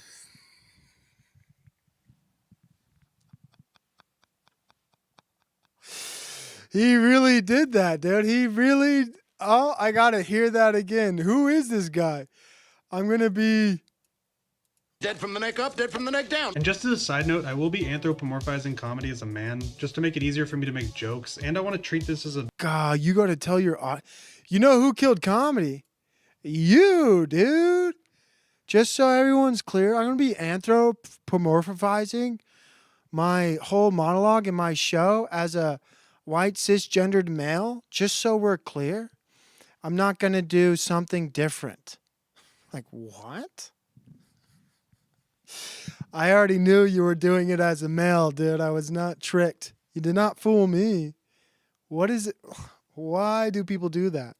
Murder investigation of sorts. I want to see who killed this fucker. And all that said, I'm not saying there aren't funny movies out there. There's obviously the straight to Netflix stinkers and Marvel movies, which have the occasionally funny scene. I have sensitive nipples. Let's talk about comedy and just say Marvel superhero movies are the new comedy movies. And My nipples hurt. Oh, goodness me. Distinction, I actually asked Hello Listener to share the link for that. But like, it's crazy, dude. You're still here. I asked Hello Listener to share the links for that. I asked him, I said, share the link to the Jim Bob debate. I told him to do that. That was me, dude. And I tell people who are mods, like I did it earlier in my show, I said, Slow Boy Whiteboard, share all the links of the people who are live streaming. Slow Boy said, no thanks. I tell my mods, if there's somebody else streaming and it's good content, share it. I don't really, like, I'm not a streamer who says, guys, only watch me. There's so many good content creators and they might be streaming live right now. I don't care if you go watch them. I support all of them, dude. Go watch whoever's live. You don't need to watch my content. Come on, guys. Distinction. I love distinctions. Just pure distinction is me, man. He just wants to rattle the cage. He's like, I'm gonna provoke people, man. This is about me. And obviously we have the fucking swarms of horror comedies over the last few years. But I'm talking about pure mid-budget comedy movies. So let's start the investigation and see who gave my man an early grade. Now, claiming comedy is dead is a bit exaggerated. Comedy definitely still has a place on television. That said, something I've noticed about this era is it doesn't have its own sitcom. Like previously, we had The Office, Parks and Rec, That 70s Show, Seinfeld, Friends. There doesn't seem to be one. There are a few survivors, notably It's Always Sunny in Philadelphia and South Park, but the heat death of comedy does seem to be dated to around 2019. Now think back, what was the last really good network? Yeah, it's interesting. All these people are like placing the death of comedy right before the pandemic. Weird. This is where the live truthering psychological operation takes place. And my one critique with that is I think comedy thrived. I think it peaked during the pandemic. I'm not saying that the comedy specials and shows and comedy shows were the best during the pandemic. I'm saying people craved laughter during the height of the pandemic. And then after, they're like, oh, football's back on. Basketball's great. But, you know, it's, to me, comedy, 2019, everything changed. And I think sitcoms, too. The reason they, you know, we got Friends, we got, I don't really know sitcoms. Didn't watch too many of them, but Seinfeld, whatever. I think those shows were for a white audience, people primarily American and the general demographic of Americans. And then they were like, well, America's multicultural. We should have, can we do like an interracial marriage? Can we do a blended family? Let's have some of the kids adopted. And so they just started ruining everything with propaganda. That's just really, it's really what it is, man. They just started injecting propaganda at a high level, I think. Sitcom that you can remember really loving and waiting for week to week. If you're anything like me, it's the Michael Schur created The Good Place, which ended in the Dude, it's crazy. We're like, I don't even know what that show is. Who is this person? Very beginning. First of all, shout out to the chat. You guys are legends over here. We got Sweetheart, K-Ram, to Jason Unchained, John Cassell, Junk, Meatball, Enslaved by Truth, YouTube royalty. If you guys don't know, Enslaved by Truth is absolute YouTube royalty. One of the best people online, and I mean that. He is a good guy. He is just a good person. And I will stand on that till the day I die. Thorpe Corp live with Ancient Waves, Martin Graves. Yeah, well, if you like Thorpe Corp, That's Ben Thorpe. Go ahead, post the link to that. I wouldn't even be bothered. But we got Marilyn, Susan Griffith, Moon Soon, and Junk. So we got ancient. Shout out Ancient Waves, Modern Graves, doing a show with Grace Thorpe, Ben Thorpe. I actually tuned into their show, and I thought it was an episode from years ago, and then they highlighted a chat, and I was like, oh, these people haven't changed. They haven't changed their content in 2 years. It's still about Courtney Thorpe and the divorce in the family. It's great. They are so dysfunctional. They are still doing the same thing they started with. I was like, that's crazy. That is so insane. They're still like having hash out struggle sessions. So the problem is your mom, Grace. That's the problem. I'm like, is this live? What are these people doing? It's so sad. 2020. And I know half of you probably said Schitt's Creek, but that's not a big network sitcom. And it also... This guy is a network sitcoms guy. We're going to move on. The point's been made. This guy's making a video. Comedy's dead. Let's go to the next one. Like if I meet you... This one is from a podcast. Well, I don't know if this one will... But the thing... Comedians are turning on Joe Rogan for ruining comedy. So, again, Joe Rogan's to blame. Joe Rogan is to blame. Can we all just blame Joe Rogan? Can we all just blame? There's got to be a scapegoat. And this is where we're going to live truth ring. I think this might be Jewish propaganda. I think this might be Jewish propaganda to take down Joe Rogan. Now, it's weird how comedy's dying. And the one person, by the way, who's willing to listen to have conversations with everyone, all these streamers, all these content creators are saying, Joe Rogan's the problem with comedy. Joe Rogan's killing comedy. He's the one guy who has a podcast who is, I think, unilaterally changing a lot of people's minds, hearts, and opinions when it comes to politics. And I've already made my point. Politics and comedy cannot be separated. So how do you fix this if you are a politician? Because these comedians are just the driving force for public perception. Perception's the word, I suppose. How do you fix this? Well, you got to take out the head of the dragon. And the head of the dragon is Joe Rogan. If you are a Jew or if you're somebody who's like the Illuminati, and the weird thing is people already say Joe Rogan's been compromised. Well, I don't think so, because it looks like everyone's trying to take him down. Everyone's trying to tarnish his reputation, say he's not funny, he's ruining comedy, he's ruining podcasts. This guy's just, you know what? He's the problem. And that to me doesn't seem, when everybody has the same opinion, I'm like, nah, I don't want the same opinion as you. I don't want that. I'm against it. But here's another person blaming Joe Rogan.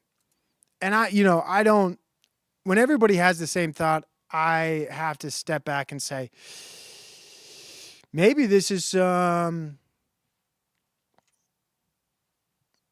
Kabbalah type magic. Like, what's going on? With Joe, the thing with Joe, is I don't know that we have a lot to talk about because of my idea of what he's done to comedy. Sure. And I don't think it's great.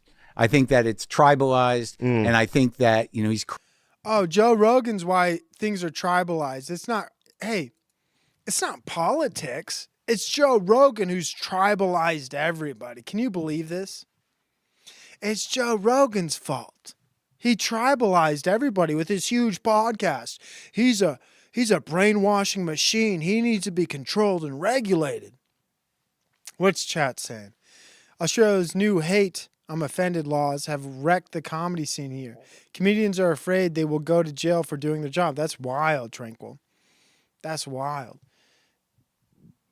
The Jason says, I went to a comedy show once in my life in Madison, Wisconsin. Daniel Tosh was there.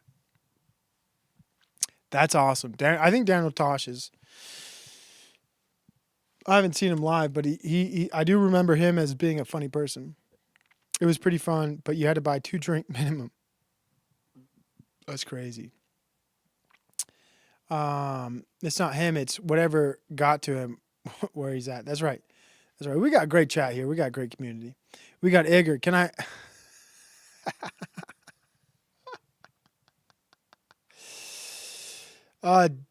take that guy out. Saw Sam Hyde. Oh, well, maybe he's not a bad guy. He watches Sam Hyde. He says, saw Sam Hyde once in a black club. He was funny. We got a troll. We got a troll here. That's crazy. I'm not even that cool to get trolls. That's wild. How many people do I have watching me? By the way, I never know how many people are watching me or the view count. I hide that stuff. I got 30. Apparently, I got 38 people watching me. That's wild. More than I deserve. But let's get back to this topic. Joe Rogan ruined comedy. I can't talk over all the content. What time is it? In Atlanta. That's crazy. It's a true story. I believe you. I believe it's a true story. I believe you, Dad.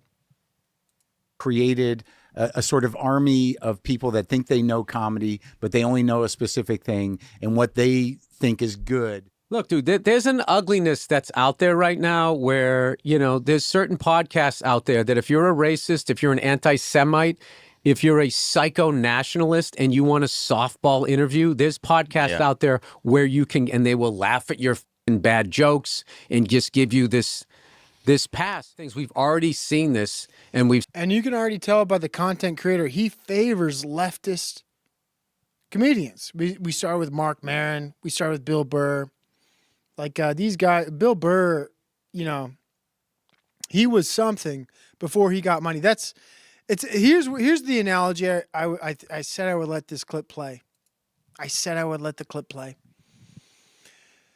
But I grew up in hip hop, rap area, whatever, dude. I used to listen to that stuff. And my thought on rap music or whatever kind of music in general, the best music musicians make are when they're hungry, right? When they're just starting out, and then they make money, and the music always just downfalls. Because you got to talk about what you know about. And once you have, it's like Lil Wayne, like once your life is just money, as he would say, bitches and hoes, that's all you talk about. And that's not relatable.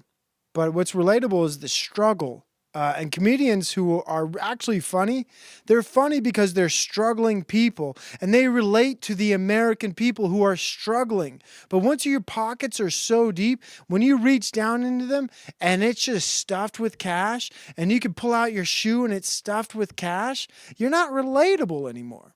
What are you going to talk about?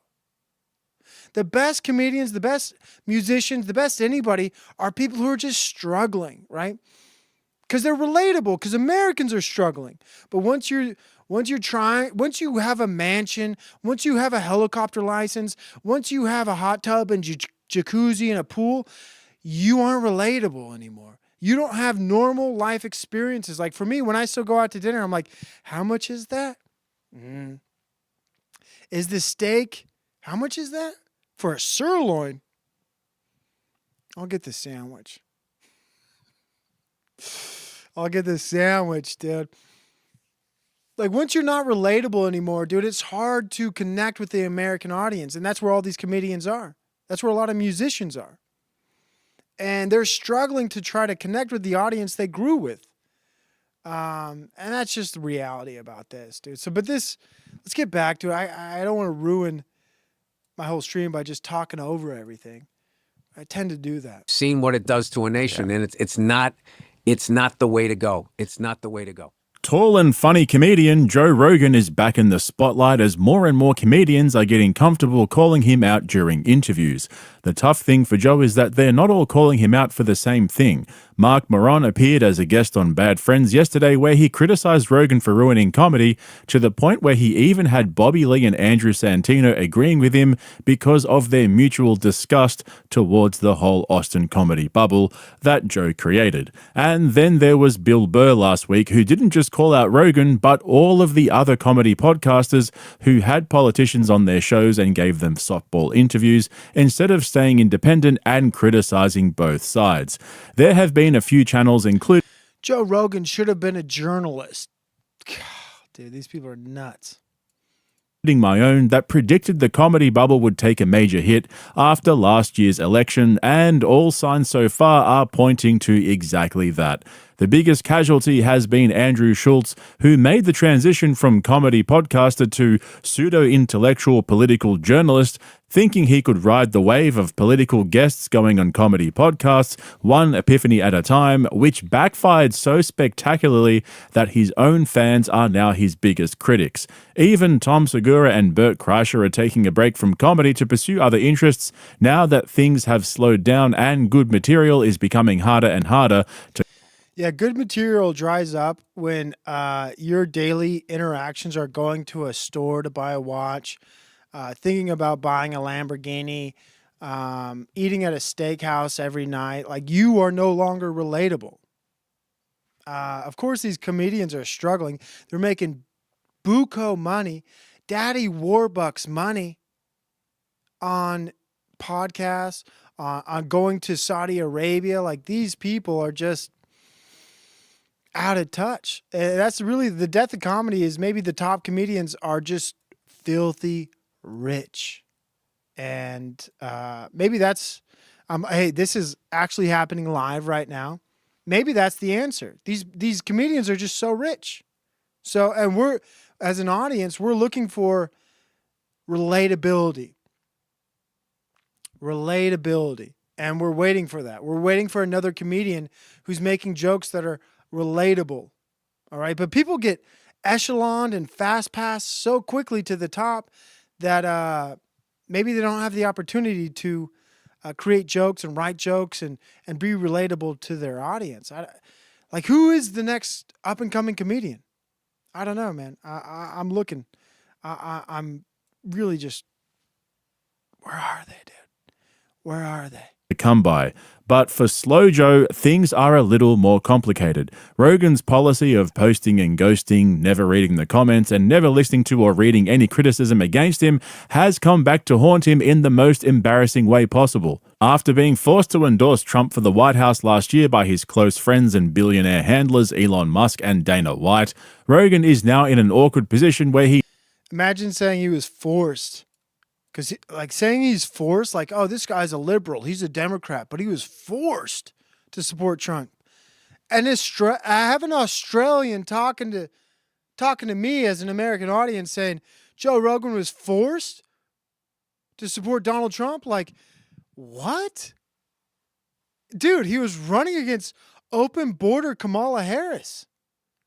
Are you kidding me? I know Tranquil Vortex lives in Australia. They got pretty open borders, but like, I think anybody with room temperature plus 5 degrees IQ understands that open borders and the things that were going on with America in the past 10 years weren't the best things, right? Dude, as somebody who's trying to grow their family as an American, and I just finished this month paying off the last payment for my most recent child. Like, that's crazy to me. Like, I just finished paying that. My child is like a year and a half. All right. And I just finished paying off that medical bill. That's crazy to me.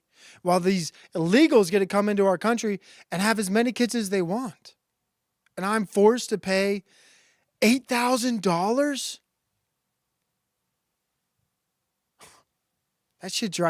That really drives me nuts, dude.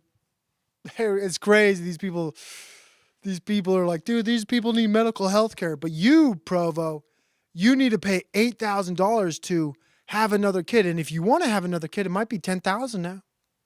Might be $10,000. Unbelievable, dude. That stuff drives me crazy. How people argue for free health care for illegal people when I gotta pay every month for the kid I have. God, that's nuts.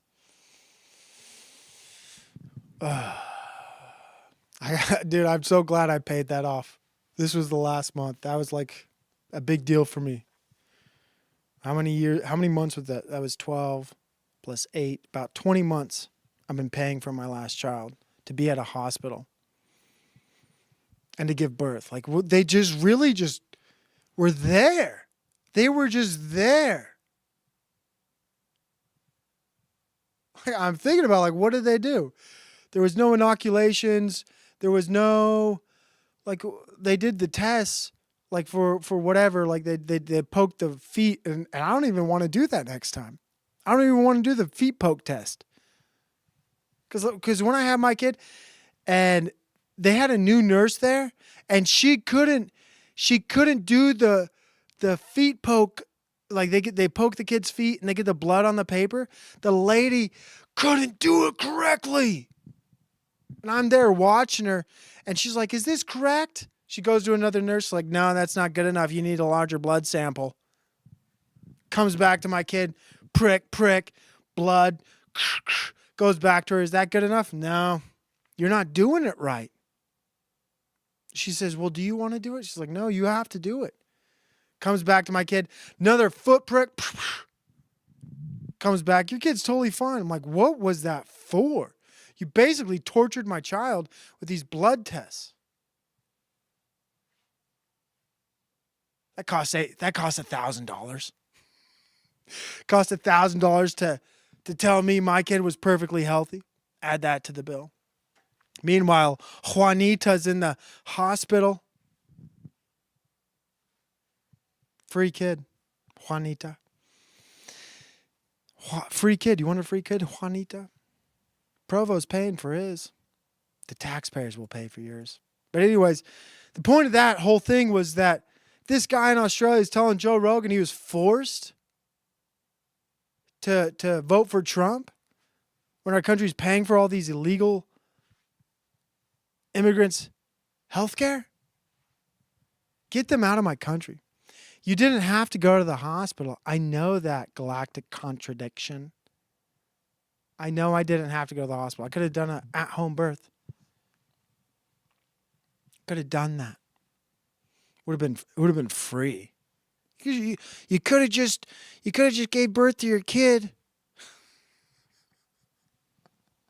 Just give birth to your kid in your bathtub. Yeah, dude. And you know what? I'm actually for home births. I've thought about it deeply. I think but here's the problem. Like, you shouldn't, as an American citizen, you should, here's the problem.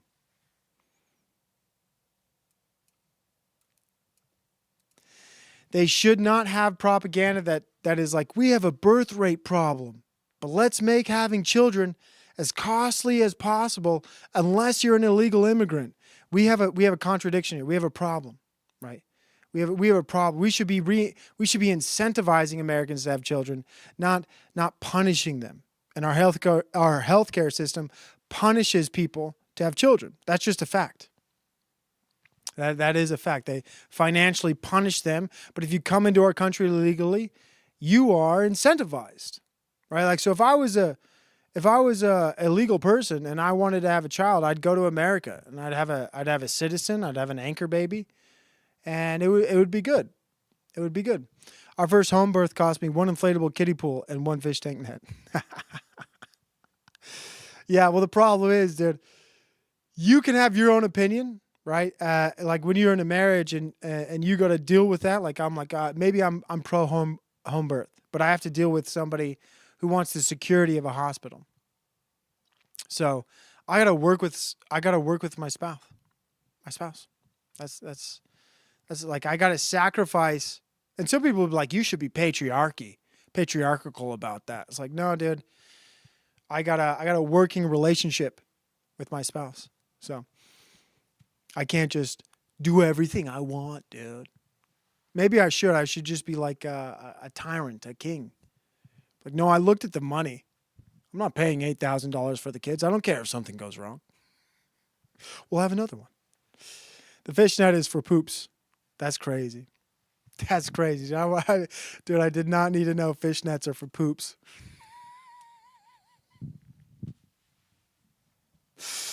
You did your homework. That's wild, dude. He no longer supports the majority of the government's policies, yet can't admit that he fucked up by picking a side. Rogan's bullshit detector hasn't just been exposed, it's been completely hacked and used against him by the very establishment he's always claimed to hate. And so now that the shit has hit the fan, more and more comedians are finding the courage to speak out and criticize Rogan for ruining comedy and becoming a political talking head. You want me to be open? I can be open. Yeah, be open. Yeah, you can fly free on this show. I feel that. I feel safe with you guys. You should. That's when I was driving over here. I thought this is going to be a supportive, safe room. Yeah. Yeah. You can. That's what a liberal says. They're worried about like being supported, being safe. I hope I can say what I want. You know what a comedian feels? None of that. A real comedian doesn't give a fuck. They don't care. Why would they? Imagine being a comedian like, oh, I hope this is a safe environment. I hope this is a safe place to share my thoughts. You're not funny, dude. If you're thinking about it like, oh, I hope this is a safe place. What a joke of a comedian. You can say whatever you want to. Say whatever you want. But it is funny. He's kind of funny. But I'm going to say something before I even say that. I want to say that I feel like there's two people that are the pioneers in terms of comedy that inspired this generation to do it, which is a generation below you. Yeah, I get it. We probably all owe it to Tom Green. We do, actually. I did Tom. Yeah, right. Tom was first. With the video podcast. With the video, Yeah. But yeah, me and who else? Rogan. Okay. Who's that? Joe Rogan. Joseph Rogan? Yeah, he's out of Texas. Oh, Texas. Got it. Yeah. I got it. Got it. Yeah. You love Austin, don't you? He's running half the planet out of Texas. Yeah. He's got a tight hold on the enlightened meatheads. Dude, I'm just flabbergasted about how many people this guy's just, people say platforming, but Joe Rogan has platformed so many people, so many comedians, and just the lack of appreciation. Or like, it's like when people say white people, I dealt with this in one of my college courses where I had to write a paper about critical race theory. And it was about like all the problems white people caused. And in my head, I'm like, white people voted to free slaves. White people voted for the Civil Rights Act. White people, like, it's always a focus with some of these individuals on all the wrong things they did. And none of the good things, right? Like, there's no acknowledgement. It's like, let's just, you know what? We should just focus on all the bad things white people ever did. We shouldn't acknowledge that they were the first cultural civilization aspect that actually ended slavery. They weren't they were the first culture to give rights to everybody. It's always like, let's look at all the things they did wrong. And that's where I feel like these people are with Joe Rogan. Can we just focus in on how bad this guy has been? He's done zero good. White people have done zero good for humanity. They've been a blight. They've been a parasite. White people have just been horrendous. Like, there's no thanks. There's no, it just bothers me. Like, that's where we really are with a lot of these conversations. Especially with the left, it's just a focus on negativity. And I hate negativity. I hate negative people. And I'm a negative person. I grew up with a psychologist as a father. And that is difficult. You know how hard it is to grow up with a psychologist as a father? Maybe you do. Maybe you have one. Then you understand my pain. Anytime I had a negative thought and I echoed it out loud, my father would say to me, "Why are you thinking negative?" I'm like, damn it. Why am I being negative? It always comes back around to myself. He's like, well, if you think about it, you're choosing that. I'm like, shit. I am choosing to be negative. You're right, Father. You're right. It is my choice to be negative. I could be positive. And I should be positive. I'll be positive. I will. I'll be positive. I can't remember how many times, dude, it's like a drill that was drilled into my head. Every time I said something negative, every time I was pessimistic. Why are you being negative? Damn it. Why am I being negative? You get to choose how you feel, Provo. You get to choose. You control your emotions. The worst thing in the world is to be a victim. Why do you want to be a victim? Why are you making yourself a victim? You don't have to do that. You could choose something else. You choose what you think. Like, shit. But I want to be negative, Dad. And people who choose to be negative, no, I get it, man. I want to be negative sometimes. I want to be like, this shit sucks. I hate this. I hate them. I want to revel in negativity. It feels good. But does it? Does it feel good, man? I don't know. I'd always work on that. They're like, why am I being negative? And why is all our culture focused on being negative? With white people, with comedy. You know, it's like, be negative. Think about negative things. It's all negative, negative, negative. Be negative. There's some value in it. Yeah, I think there's a value in being negative towards things so you can create a solution that is positivity. Get two negatives, they make a positive somewhere down the road. But just the absolute negativity towards Joe Rogan is, to me, live truthering. Honestly, it's a psychological operation. It's an attack. BB controls the mothership. That's right, dude. It is right. That's money, Provo. Well, thank you, Ruff. It was. How did Andrew Tate ruin comedy? What the hell? Andrew Tate runs comedy. He might. Marin's disdain. It's not disdain. It's reasonable criticism. Reasonable criticism. Yeah. When was the last time you spoke with him? I don't know. That's a good question. I guess it would have been at the store. I never talked to him in Austin. I don't go into the club. I don't really. When was the last time you talked to this guy you're being negative? I don't know about that. Maybe like at the Comedy Store? Like, just think about that. That's crazy. Why do you hate that person? When was the last time you talked to him? I don't really even know. I don't even really know why I hate him. Maybe talk to him a little bit. Like, it's when people are like that, like they just hate people. If you got hate, and I'm I used to be very pro hate. If you got hate in your heart, let it out. When was the last time you talked to him? I don't know. I just realized nobody could see the thing I've reacted to. My bad. Caring is shameful now. Yeah, that's absolutely true. Like a RC car. It's like my emotions control me like an RC car. I get that. What did Metal Staffel say? I tell my boys, you're either in control of your emotions or your emotions are in control of you. Am I being hard on them? Now I wonder. Metal Staffels, let's address that. I don't mind derailing. That's a good derail.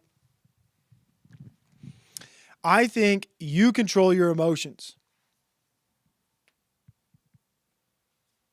Right? There was a moment in my life where, my father told me, like, you're in control of how you feel about everything. And then I was like, you know what? You're wrong. I'm going to think of an example where he's like, I said, well, you're in a relationship with somebody and they cheat on you. You're mad at them and you deserve to be mad at them. And I don't know if I'm making this analogy correct, but he said, no, you're mad at yourself. You're not mad at them. You're mad at yourself for trusting them. You're never really mad at other people. You're never really upset at other people. You're always upset at yourself. And the truth is, like, when you put things on other people, you give control to other people about how they make you feel, that's not good. You should be in control the entire time, right? And it could be bad or good. I don't even know. But I've been working through this. I've been working through a lot of things in my life. trying to understand accountability. It really is accountability. You know, you can't really be mad at anyone. You just have to address who you are. Maybe you are upset. Maybe your friend stole money from you and you're upset at them. But the truth is, you're upset at yourself for trusting them.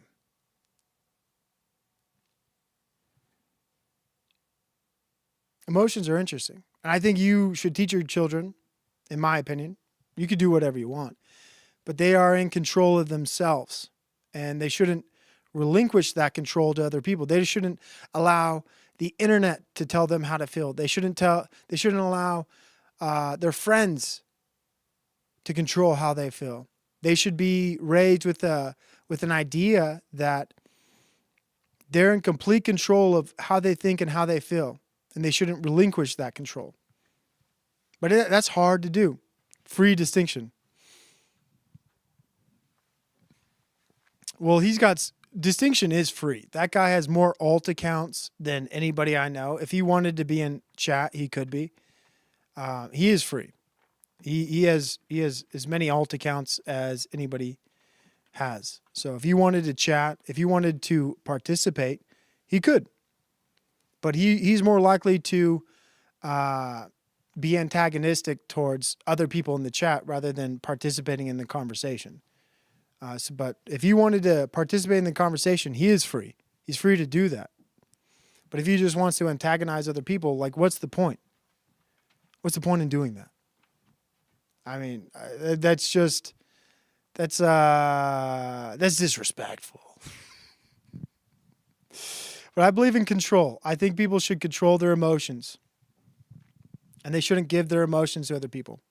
Mod God. Imagine that. Imagine like Enslaved by Truth living with that premises. Like he has family. Maybe he has like a cousin or an uncle. And he has a family gathering.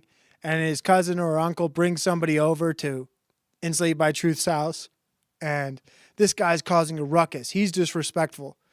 And Enslaved by Truth is like, well, I can't mod God this guy out of my party. I got to keep him here. I got to keep this guy here. Like, the reality is we mod God our entire life. If there's something that isn't cohesive or conductive to what you're doing, Enslaved by Truth would mod God that disrespectful friend or whatever. He'd say, get out of here, dude. You're not welcome here anymore. We mod God everything in our life, not just in chat, but in everything we do. And so here, distinction's back, and instead of like participating in the conversation, he drives back into exactly like what isn't conducive to the things I've been talking about. Let's just read what he says. Hello, listener. He starts by calling somebody out, starts calling for my ban for no reason, and suddenly I'm making it about me. And I told you, like, this guy's never really banned. He can always chat. He knows that. He really cultivating something nice here. And that's the whole point. Bro, I'm responding to what you just said about me. And that's the real, what I said is you're never really banned. You can always be here. And you like to make this show about your conversations with other people rather than what I'm talking about. But I appreciate you being here, Distinction. I think you're a great person. I'm responding to you speaking about me. Okay. Is that why? Hello? All right. Yeah, sure. That's fine. You could do that. But it is interesting. You don't want to talk when I say anything about what I'm discussing, right? Like when I'm talking about comedy or this or that or Joe Rogan, you got nothing to say. You only want division and conflict in your conversations. I never made this show about me at all, ever. Well, you know what I'll do? I'll believe you. I'm not lying if I say I believe you, am I? Good night, Provo. Oh, well, good night, hello, listener. Hello, listener's like, I'm done. Never read chat. Nope. All right. Well, wait. Nope. Wrong. Oh, that's fine. That's fine. Distinction. We could just be at different thoughts. I think I'm on his radar. So something tells me you are. Oh yeah, Yeah, something. Yeah, me something too. tells me Me you too. are. You know, it's weird that you get lumped into a certain thing, and maybe it's my assumption that his. Provo, I've been listening for years. When have I made this show about me? Name one time ever. Dude, this is going to be the easiest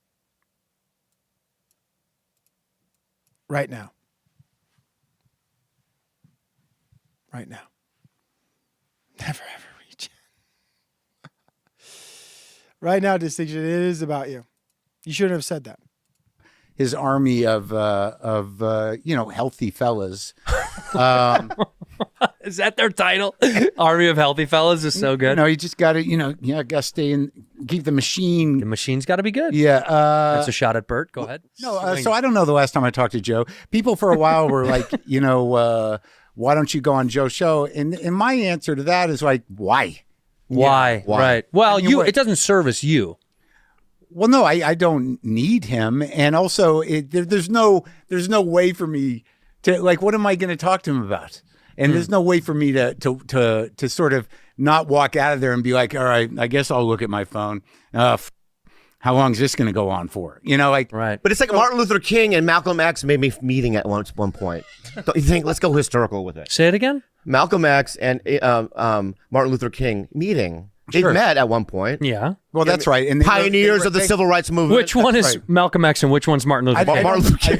I don't really think that's not Martin Luther. The analogy doesn't work. No. He's so bad at analogies. Let him keep going with this. It's going to get funnier as it goes on. Yeah. Okay. Let me go with more analogies. He's like, this is if Hitler's and Goebbels had to hang out off the work site. Why, one of those is right. Yeah. Yeah, I think you got half that analogy. Okay. Yeah. So this has always been a problem for Rogan, and it's part of the reason why he looks so fucking goofy on stage. You've probably heard him explain why he wears... Again, Rogan's the problem. So we're gonna move on to the next clip. Chat derailment's crazy. What the hell did you... So this is a low-level content creator. He only has like 400 subscribers. He only has 4. Provo, what are your thoughts on Red Bar, who trashes these hoity-toity comedians for a living? I think Red Bar is entertaining. I haven't watched a lot of his content recently. What are my thoughts on Red Bar? I think he is good at what he does. He's like...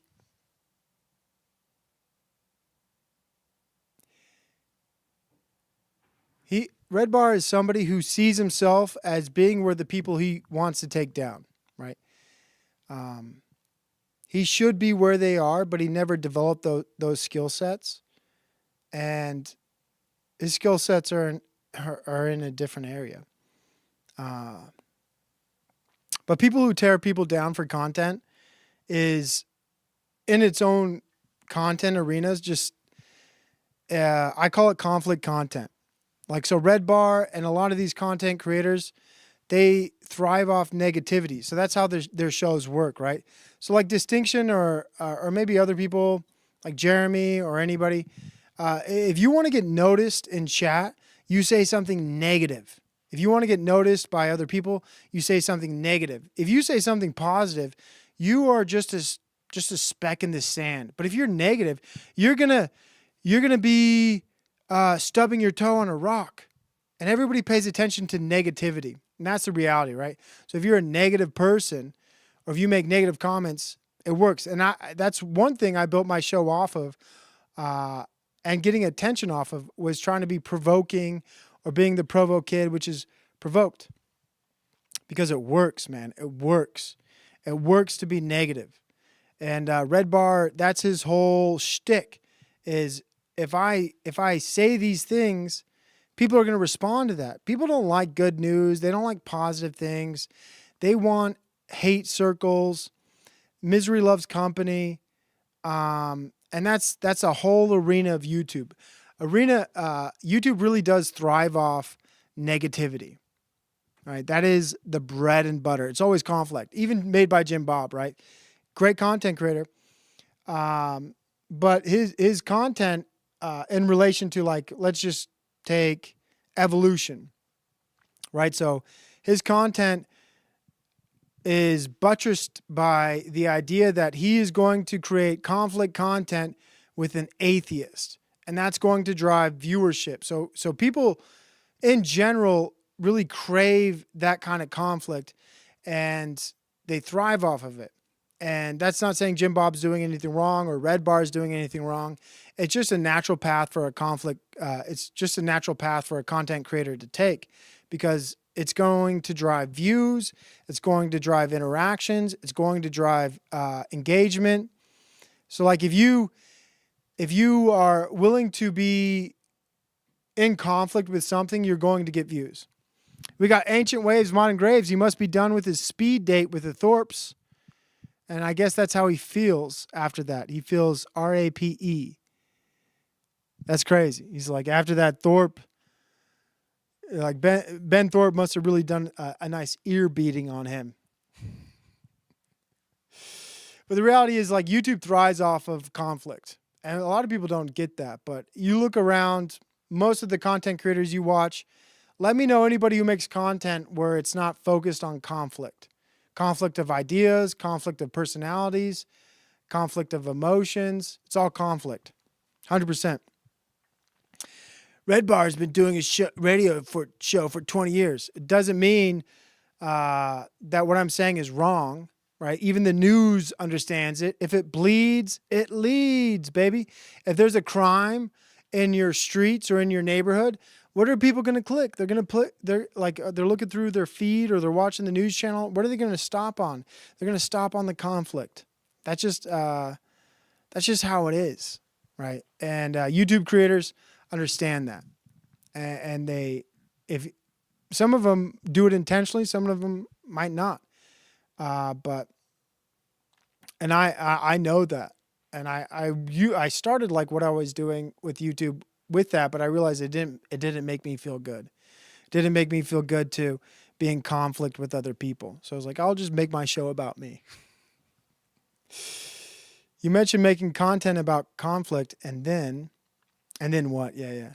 You are being the negative to your negative content right now, dork. Well, that's how it goes. What are you going to do about it? Have you watched a single one of his shows? I have. I have watched several of his shows. And his shows are conflict content. They breed. It's a very positive show. Well, the fact that you would say that is shocking. I had a similar take. Red Bar doesn't exist without the people he shits on. I agree with many of his criticisms, though. I do as well. But Distinction says it's a very positive show. I like Red Bar, and I like Red Bar when he shits on the people that I even like. You know what I mean? I love the Red Bar Sam Tripoli arc. That's how here's how you know I watched Red Bar. And I'm interested in his content. I liked when he had conflict with Sam Tripoli. He doesn't interact with anyone until Sam Tripoli showed up at his house. He doesn't interact with anybody. There's zero conflict in Red Bar. It's a monologue. It's not a monologue. Hey, Jules, play the clip. Hey, Jules, can we bring up that clip, please? Distinction. You are delusional. He does not have a monologue show. Here's a clip of Andrew Schultz. Can we play that clip of Andrew Schultz? Like, what are you talking about, Distinction? He thrives off of shitting up. Hey, Jules, what about that H3H3 guy? What are you talking about, Distinction? That's crazy. What's up, Romano? But anyways, this is a new YouTube content creator, and his show is The Downfall of Modern Comedy. And I found this because I was trying to find people who had similar thoughts with me. And I was like, is anybody making content that is... obviously, there's a lot of people talking about the death of comedy. And I'm piling on that. I'm just a needle on the haystack. But this guy, he only has 300 subscribers, 3 something. What the hell did you do to comedy? We were having such a good time, and you had to go and ruin it. For all of us. I made a graphic. Cost me a total of 4 hours, and the rest of my dignity. I call it the Bermuda Triangle of modern comedy. No matter the format, stand-up, sitcoms, or movies, comedy just can't catch a down. So is my show a monologue show? Red Bar doesn't have a chat because he'd get rattled like me. And break, can it? Because if your jokes lean left, you get branded woke. If you swing the other way, punch down on minorities and toddlers, you get cancelled. And if you try and play it safe, straight down the middle, your jokes fall flat. They get written off as being sanitized. And worst of all, you get called a filthy fence-sitting, flip-flopping freak. Poor little comedy. All he wanted to do was make you laugh. And now he's crying in the corner. Petrified to even say a word. Should be ashamed of yourselves. All right, comedy. Go hang out with Uncle Deadpool. He'll look after you. Like you guys. Deadpool's a really interesting one. It's fourth wall breaking antics. Deadpool. It's crazy. Like, this guy's introduction into comedy is Deadpool. Like, dude, a superhero movie. Not even comedians or anything. It's like Deadpool. This is Gen Z brain rot. Like, when this is how bad Gen Z is down right now. Like, they're like, Deadpool's comedy. Ugh. But let's hear him out. Let's hear him out, dude. He's gonna talk to us about comedy, and he's gonna bring up Deadpool. Gave birth to a whole genre of superheroes who can't go 2 pages of a script without reminding us that they're in a fucking movie. Fourth wall break inside a fourth wall break. That's like 16 walls. Like, we get it. You like post-modernity. But guess what? Shut up. But that's besides the point. For some reason, we have a whole onslaught of movies now being labeled as comedy when they're outright not. Maybe I'm just an old, jaded, stupid idiot that doesn't get it. Personally, sometimes this whole vibes-based comedy with the whole post-ironic, fourth wall shit, the whole wink-wink, nudge-nudge humor. What? You're so pretty. I'm not stereotypical Barbie pretty. Note to the filmmakers, Margot Robbie is the wrong person to cast if you want to make this point. There's too much of it. Wayne's World gets a whole pass though, because that movie's untouchable. It's like people only do things because they get paid. And that's just really sad. But for the rest of you lazy copycats, y'all can suck on my dick. Wolf once said, "It's show business. No show, no business." And comedy seems to have taken that to heart. Just put a couple of jokes inside of a drama, call it a comedy, and walk away with 4 Oscars.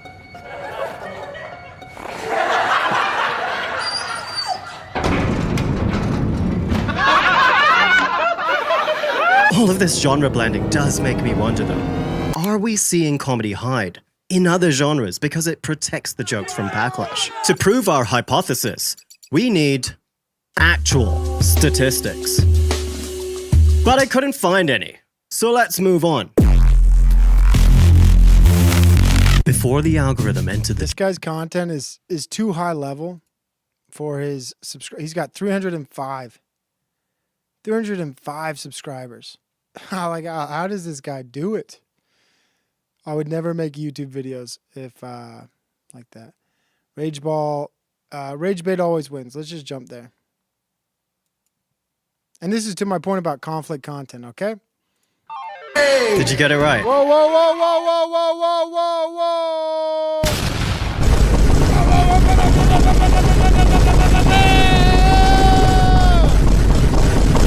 Holy smokes! Holy smokes, $5. That's huge. Have a good night. You are great. Thanks. Question mark. You are great. Thanks.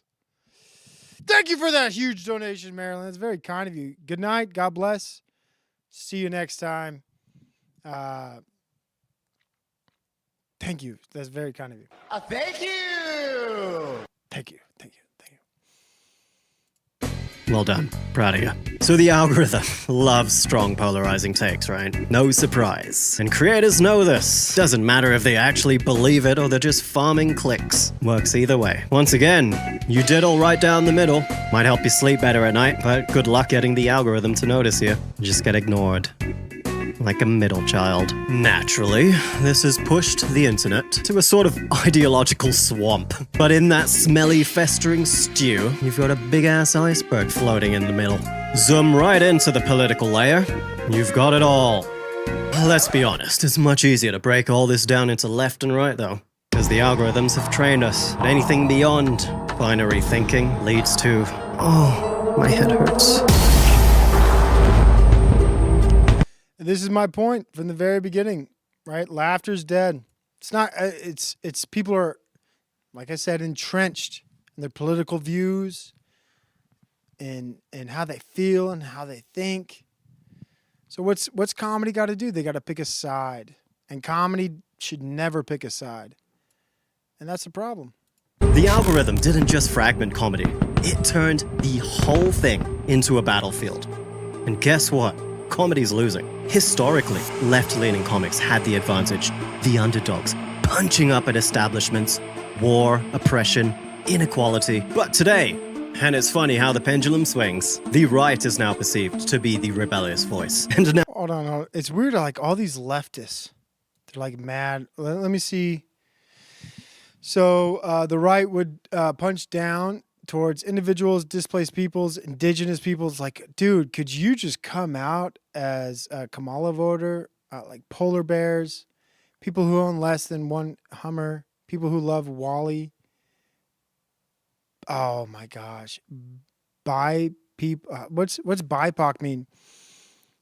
Oh, Susan Griffith! Bang! Another one. Thank you. Thank you. Wow. This is for all the people who've donated tonight. There will come a payday. Hallelujah, what a payday. There will come a payday someday. Someday there will come a payday. Hallelujah, what a payday. There will come a payday someday. Woo! Thank you, Susan. Thank you, Marilyn. Thank you to Jason Unchained, Anonymous. Freaking you guys are out of your daggone minds. HP Nubcraft. Unbelievable support. Couldn't be more grateful. Does not go by me lightly. I love that. Thank you.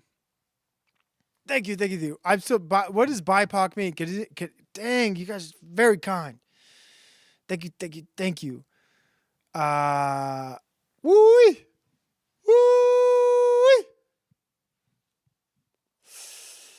Thank you, Susan. Thank you, Marilyn. Thank you, Jason. Anonymous. Dang, that feels nice. That feels nice. Did you go back to the orthodontist? No, I did go back to liturgy this past weekend. Good to see you, Godheart Guardian. We got Romano Productions. So good to see you, dude. You're one of my favorite. Dude, if I could have a show with you, Romano, and talk about Power Rangers for an hour or two, I would, man. I would. There's no such thing as neutral. You might be right about that. Black, indigenous people, persons of color. Okay, that's what it means. Black, indigenous people of color. Thank you, First Person Q. That's very helpful. The inheritors of the climate mess, a.k.a. the future. Now let's see what the left is punching up at. Oil companies, political interferers, multinational organizations, the monarchy and such. Fossil fuel lobbyists, people who believe in coal, anti-science pundits, people who own more. It's weird, like these, everybody who's mad at the death of comedy are all the left. They lost. They're like, oh, we lost comedy. Who's the problem? It's Joe Rogan. It's the right. Comedy's not comedy anymore because the people on the right are taking over. Oppression, inequality. But today, and it's funny how the pendulum swings, the right is now perceived to be the rebellious voice. And now it's a clusterfuck of a situation where they think they're punching up at the status quo, but the left see it as minority bashing. Left-right doesn't matter. The algorithm rewards outrage on both sides. Meanwhile, we have the networks, caught in the crosshairs, and about as useless as the United Nations in this whole analogy. Like Netflix cop loads of flack for sucking up to the left, flying the flag for equality and cancelling comedians. But do we really believe that Netflix is out for the greater good of society? Do we really think they're sitting in their million-dollar mansions, feasting on gold leaf macaroons while lying in their zero-gravity meditation pods? Twiddling their little thumbs going, ooh, how can we bring more love, peace, and joy into the world? I don't know. If you ask me, I'd hazard a guess that they're just playing it safe so people don't cancel their monthly subscriptions. By the way, y'all keep training the algorithm to show you more of what makes you mad. And then you go and blame the other side for it. There's no conspiracy happening, folks. You're doing it to yourselves. When you see something online that... This guy's content's way too good to be at 300 subscribers. Like, I wish I had that skill, man.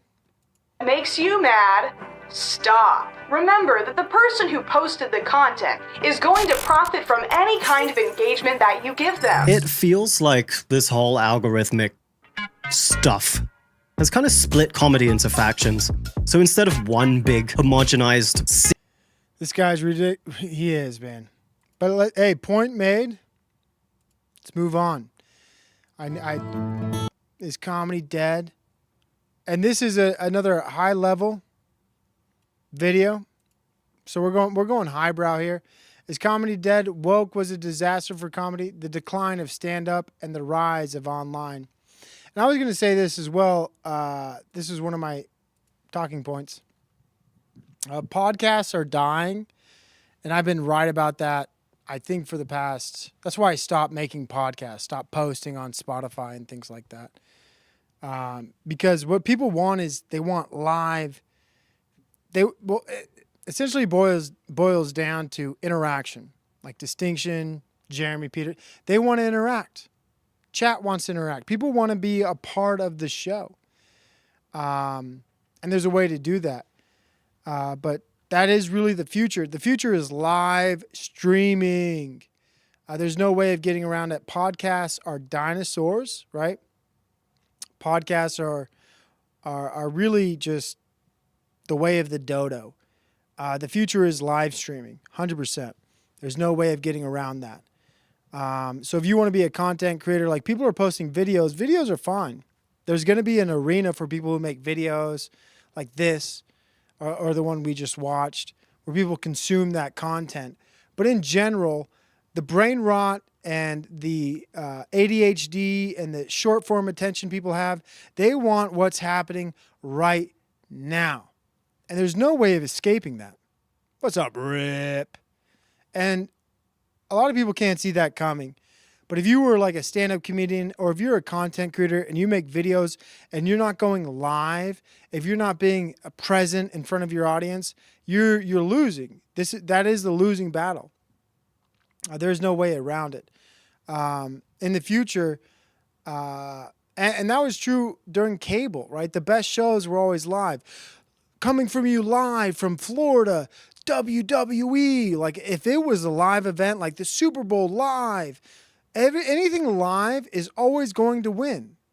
So if you make a podcast and you release it Monday, but somebody does a live show on Monday, people are going to watch the live show on Monday and they'll save the podcast to watch later when they have a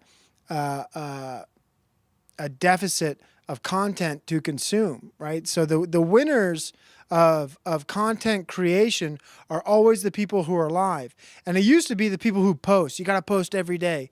You got to do this every day. But the reality is you just have to be live. And that is the real winner in the future, is the people who are going live and making content in the present moment. The moment wins. Are you there in the moment? Are you making content in the moment? Because you beat out anybody who made a post that day, right? In general, that's just how it's going to work for the future. The future is, are you live or are you not?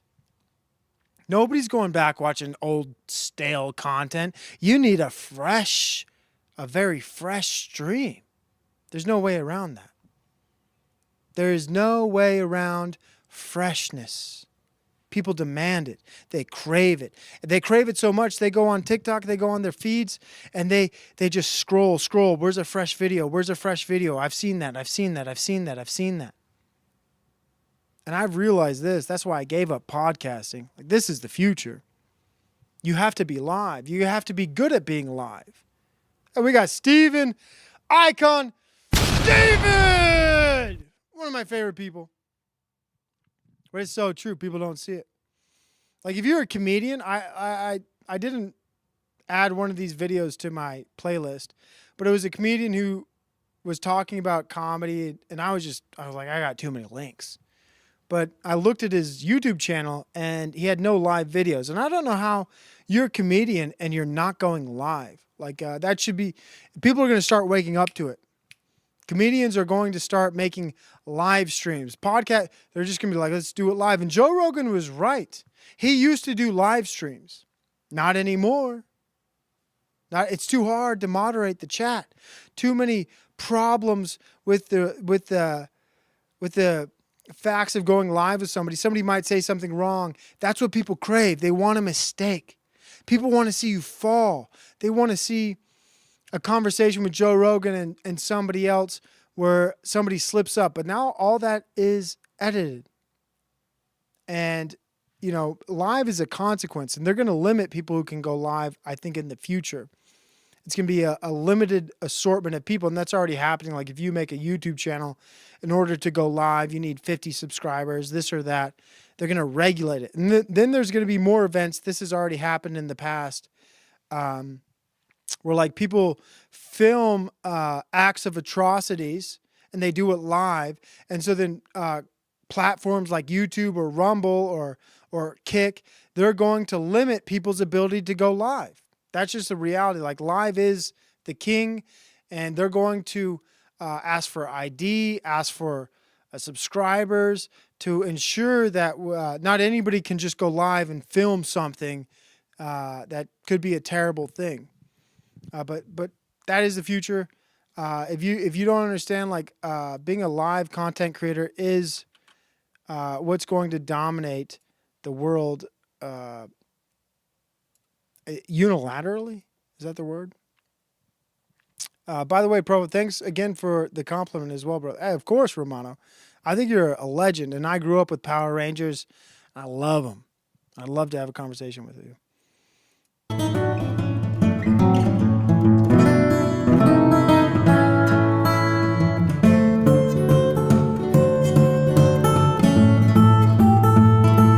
Imagine turning this on. Boring. It's boring.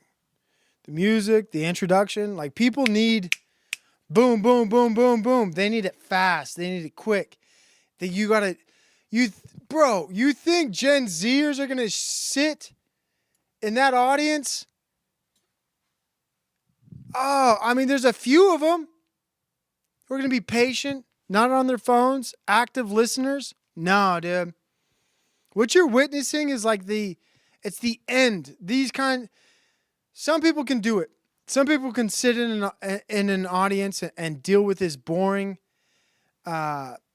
music and listen to a show that starts like that. The youth cannot, dude. They need it right now. They need the content right now. Give it to me. What's with this banjo playing? I don't want the banjo playing. Start the conversation. Get me intellectually involved in what's going on. Introduction, way too long. Boring, boring, boring.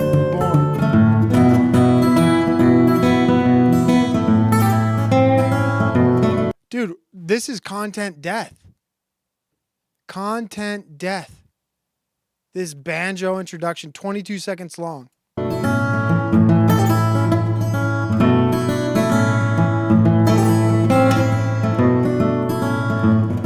Dude, who made that executive decision? Let's edit it. Do these highlights. Oh my gosh. I'm like, as somebody who has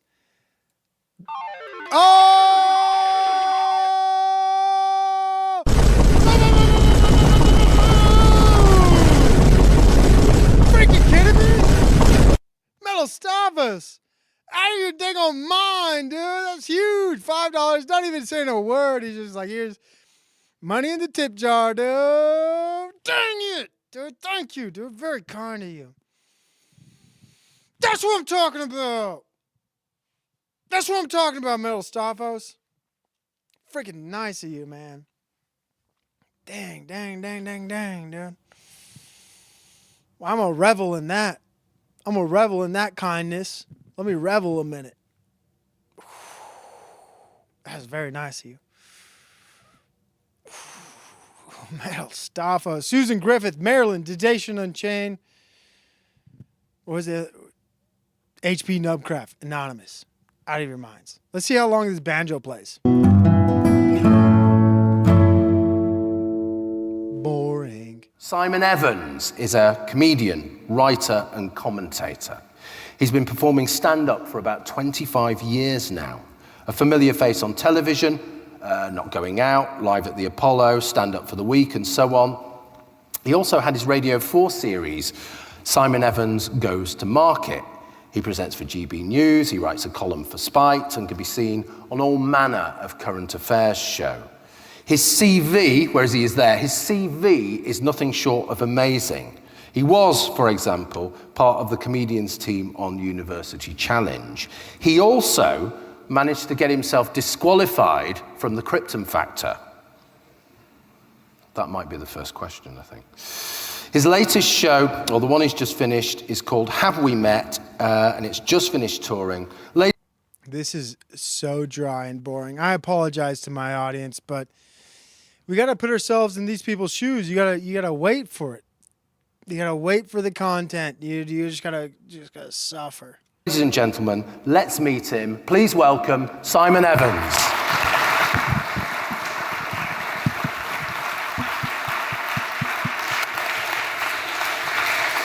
Hello.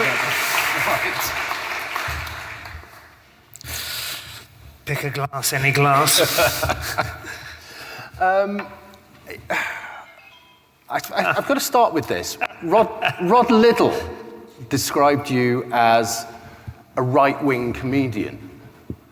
How was that for your career? I don't think he had enormous reach. That would have been in The Spectator, I think. To be fair... Oh my God, I made a huge mistake. I thought this was content. This is the worst. This is like torture. If I was at this event, I'd be like, oh no, I don't have the attention span for this. What he did, which was, I think, quite flattering and quite accurate, was how I wanted to be understood, was he said that he was somebody who could take the piss out of the right and the left. Yeah. And that is unusual. I think that is still unusual. I'm not a political comedian anyway, really. He makes a great point. You got to be able to take the piss out of the right and the left. Comedians, we live in a culture where, like, people, you already know. There is no comedian where you're like, well, who would this guy vote for? Who would this guy vote for? Everybody's like, oh, Bill Burr, Kamala, Joe Rogan, Donald Trump, Shane Gillis, Donald Trump. It's always very evident who these comedians are. But again, man, let's see if this goes anywhere. I apologize for this content reaction. I think political comedy, if you're doing stand-up comedy, as a rule, political comedy is very difficult to do well for the simple reason that the audience isn't good enough. It's your fault. The audience as a rule will not do the reading in order to be able to understand any finer points, any unpicking of nuance, any identification of inconsistency or hypocrisy. All they want is caricatures of the big figures they see on the TV. If you walk on stage and you can do a good Keir Starmer sounding like a nasal, weaselly, sort of evasive prick that he is, then you'll get a big laugh. But I wouldn't call that political comedy. It's cartooning, it's fine, it's fun, I'm not degrading it. Perhaps the best political comedian of the last 20, 25 years was Rob Newman, who used to be a deal. I don't know if this microphone is going to hold out. Yeah, they got to fix that microphone. Holy smokes. This guy would have done better if he pulled a Norm Macdonald and just started reading Catcher in the Rye or something, despite the host and the crowd. Absolutely. That would have been peak. Let me think of something passive-aggressive to say about Big Boss in chat. Take your time. But even I saw him do brilliant material, unpicking the hypocrisy of the nations who were justifying their invasion of various Middle East countries because they wanted to spread liberal democracy rather than get access to various resources. And the audience were nonplussed. They didn't understand it. And still he started doing impressions of Ken Livingstone. And then, oh, yeah, we get it. So, it's pointless, to be honest. All I do, really, as a comedian is, it's interesting. You use the term culture in New Culture Forum. It's coming from a particular cultural perspective. Yeah. And mine is that of the principle of eternal decline, which began with Plato and has been going on ever since. There was one, you did a routine not long, it was just after lockdown. We've just been talking about it, actually.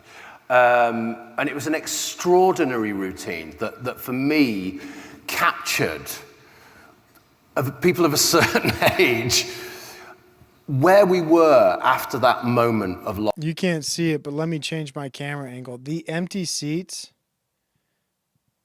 Oof. Oof. This is hard. It's hard to watch. Super difficult. It is. This is something I listen to like in the morning. Nobody's live and I want to educate myself a little bit. I should have done this before. But dang, dude, that's just, look at that. That's just depressing.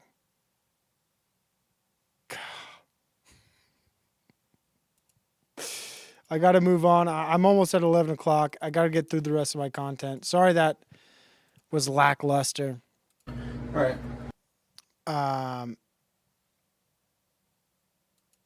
Here's another YouTuber. I don't know if I've made my point, but we got to drive it home. Here's another guy from comedian to complete hack, the downfall of comedy podcasts.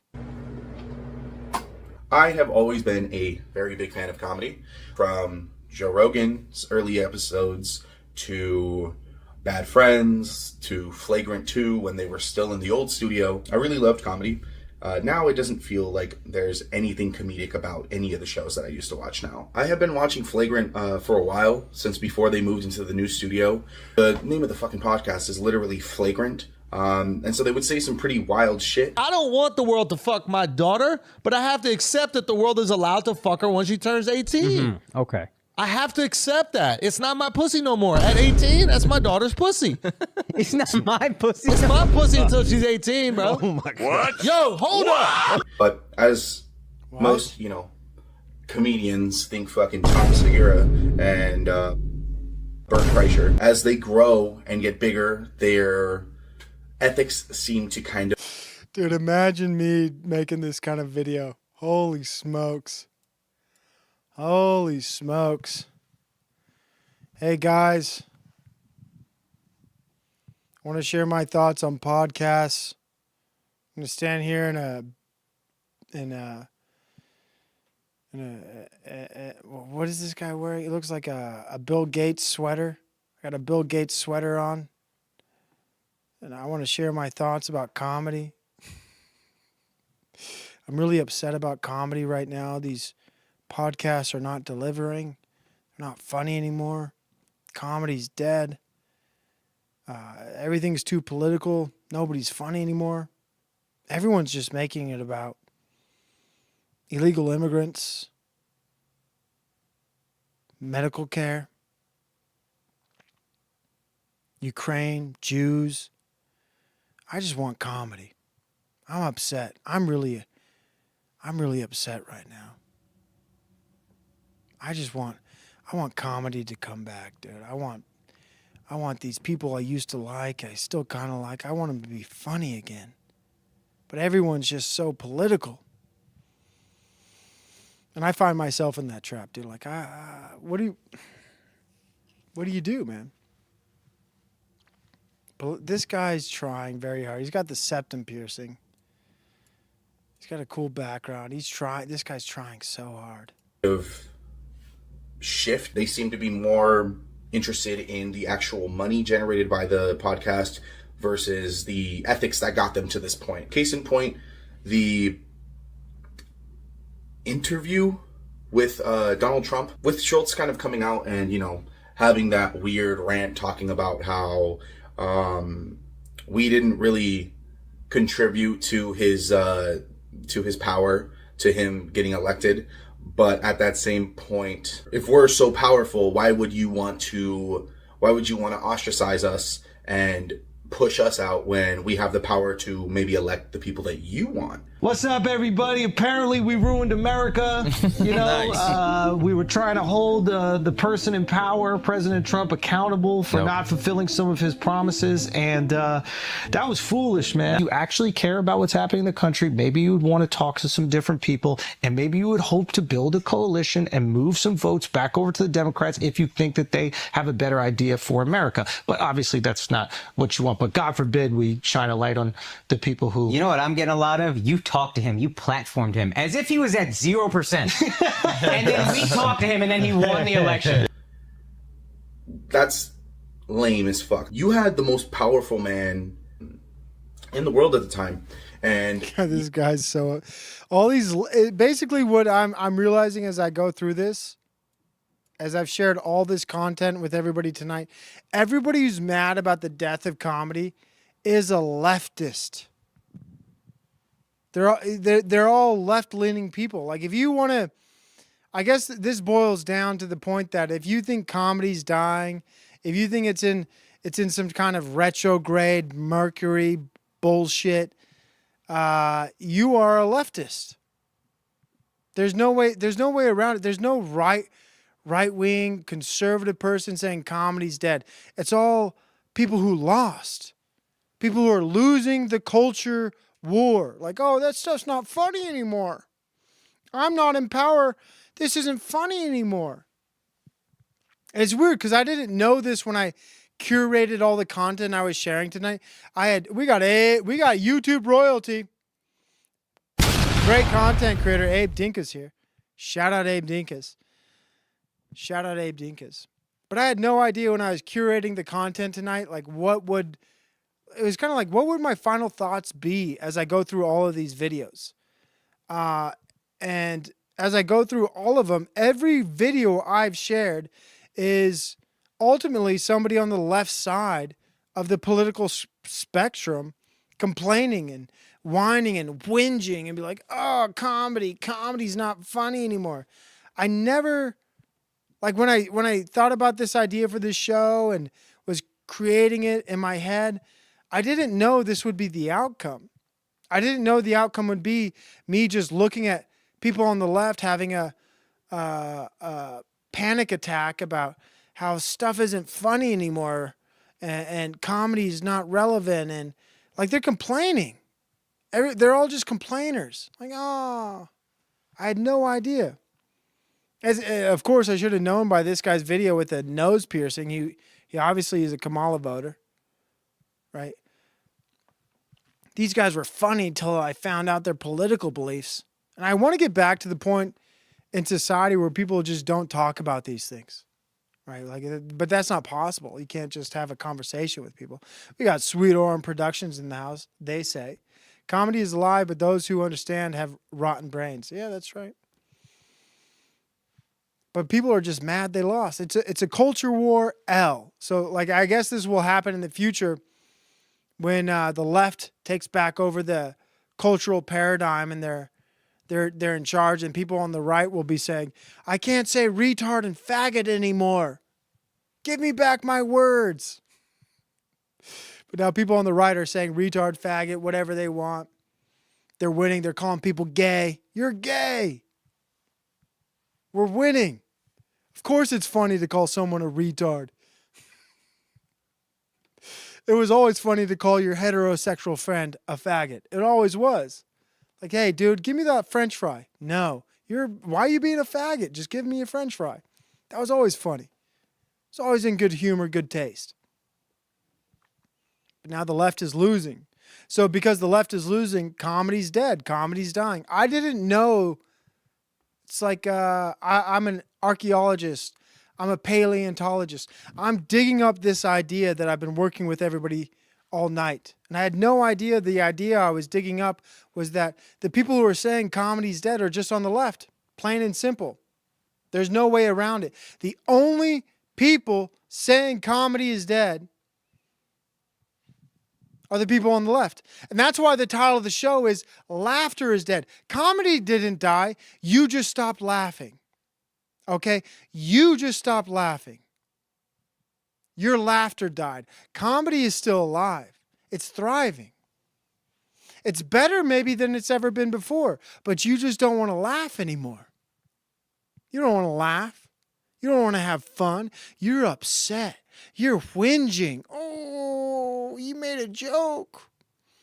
You made a joke about something that hurt my feelings. I can't laugh at that. I got to stay on my side of the political spectrum. Comedy didn't die. Their laughter died. They died. They died inside of themselves. And that's the whole point of this show. I'm glad I finally got to it. I was wondering what the hell I was doing here. Like, why did I do this? Well, we figured it out together. That's kind of nice. Because I had no clue. I just had an idea in my head. Because I saw all these videos about people complaining. They just complain. Unbelievable. I had no clue. Why are they complaining? But then I'm watching these videos with them like, oh, your president didn't get elected. The culture's changing. You don't like when people say retard. What's going on? Comedy's okay. Comedy's fine. But their laughter died. Ultimately, this guy just doesn't have the ability. This guy right here, the guy, he can't laugh anymore. This guy. You put him on your podcast. You didn't ask any hard questions. You kind of let him navigate the whole conversation. You put him on your podcast. You weren't a journalist. You weren't hard-hitting. You were a comedian.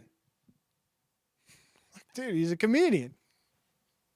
Like, these people expecting the comedians to be like hard-hitting journalists and hitting them with like some Nick Fuentes or Sam Cedar type question. Like, dude, these guys are dick and balls comedians. What are you expecting? You just forgot to laugh. And then you built up a persona of who they are. And you're like, I can't laugh at anything he says. He platformed Donald Trump. Everything he says now is not funny because he's a Nazi racist, bigot, homophobe who wants people to be deported. Nothing he says will ever be funny. I honestly had no clue this would be the outcome of my show, which is crazy. My whole show started with an idea that I would just monologue about how people just don't know how to laugh. They're so entrenched in their political beliefs. And I think I was a little bit right, but I didn't know how right I was. It's astonishing, really. Like, it's just the left. They think comedy's dead. And if you're on the right, you're going to believe them. Like, oh, comedy is dead. These people aren't funny anymore. But they still are. They still are. What's chat say? Somebody said never read chat. Maybe I shouldn't. They got so used to having their comedians feed them their political choices, and now that things shifted, they're lost. There you go. I just stopped finding mainstream to be funny. There you go. You can be funny if you are being funny. There you go. There was another right-wing comedian who was funny as heck. Can't remember his name, though. Well, we'll get to him. Provo is Nick Mullen. I did look up... Whoa! HB Dumpcraft hit me with that $3. Wow. Dude, you make me want to go to the Shire. Dude, you guys' support has been unreal. It's been a long journey. I feel like Frodo with the ring.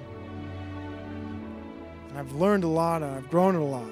And HP Nubcraft, Metal Staffos, Susan Griffith, Marilyn, Anonymous.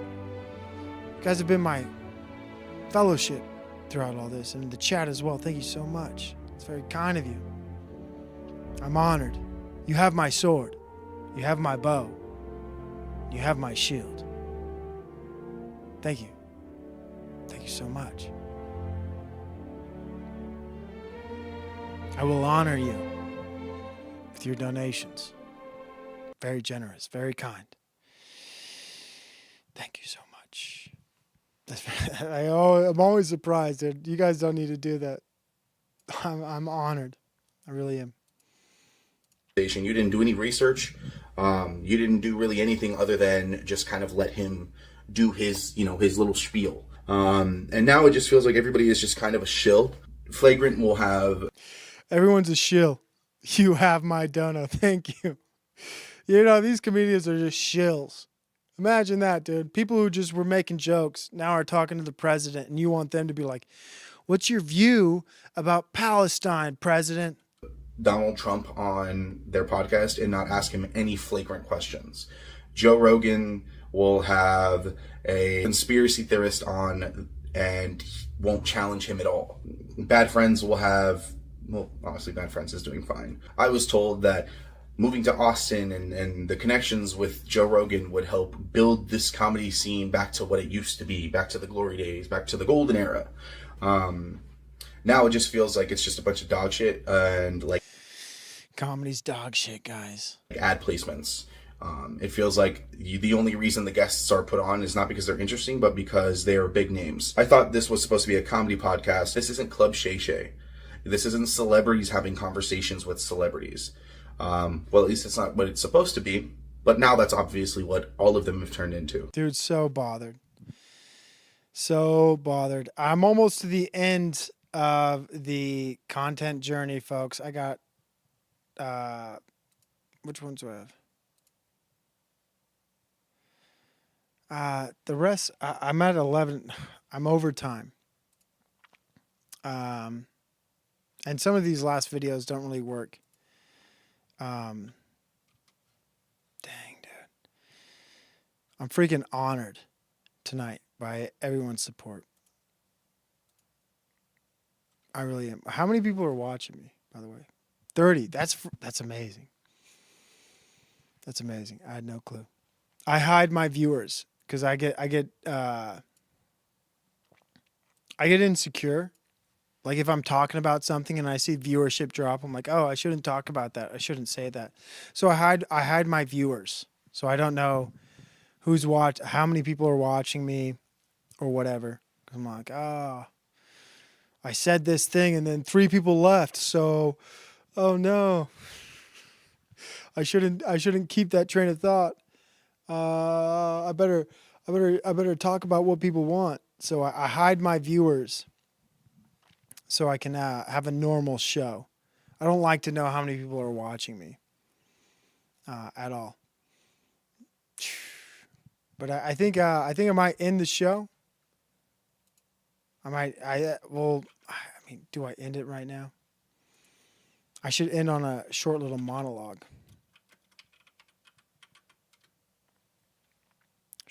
I kind of already did that. How did we close? We close by being grateful, by being thankful for all the people watching.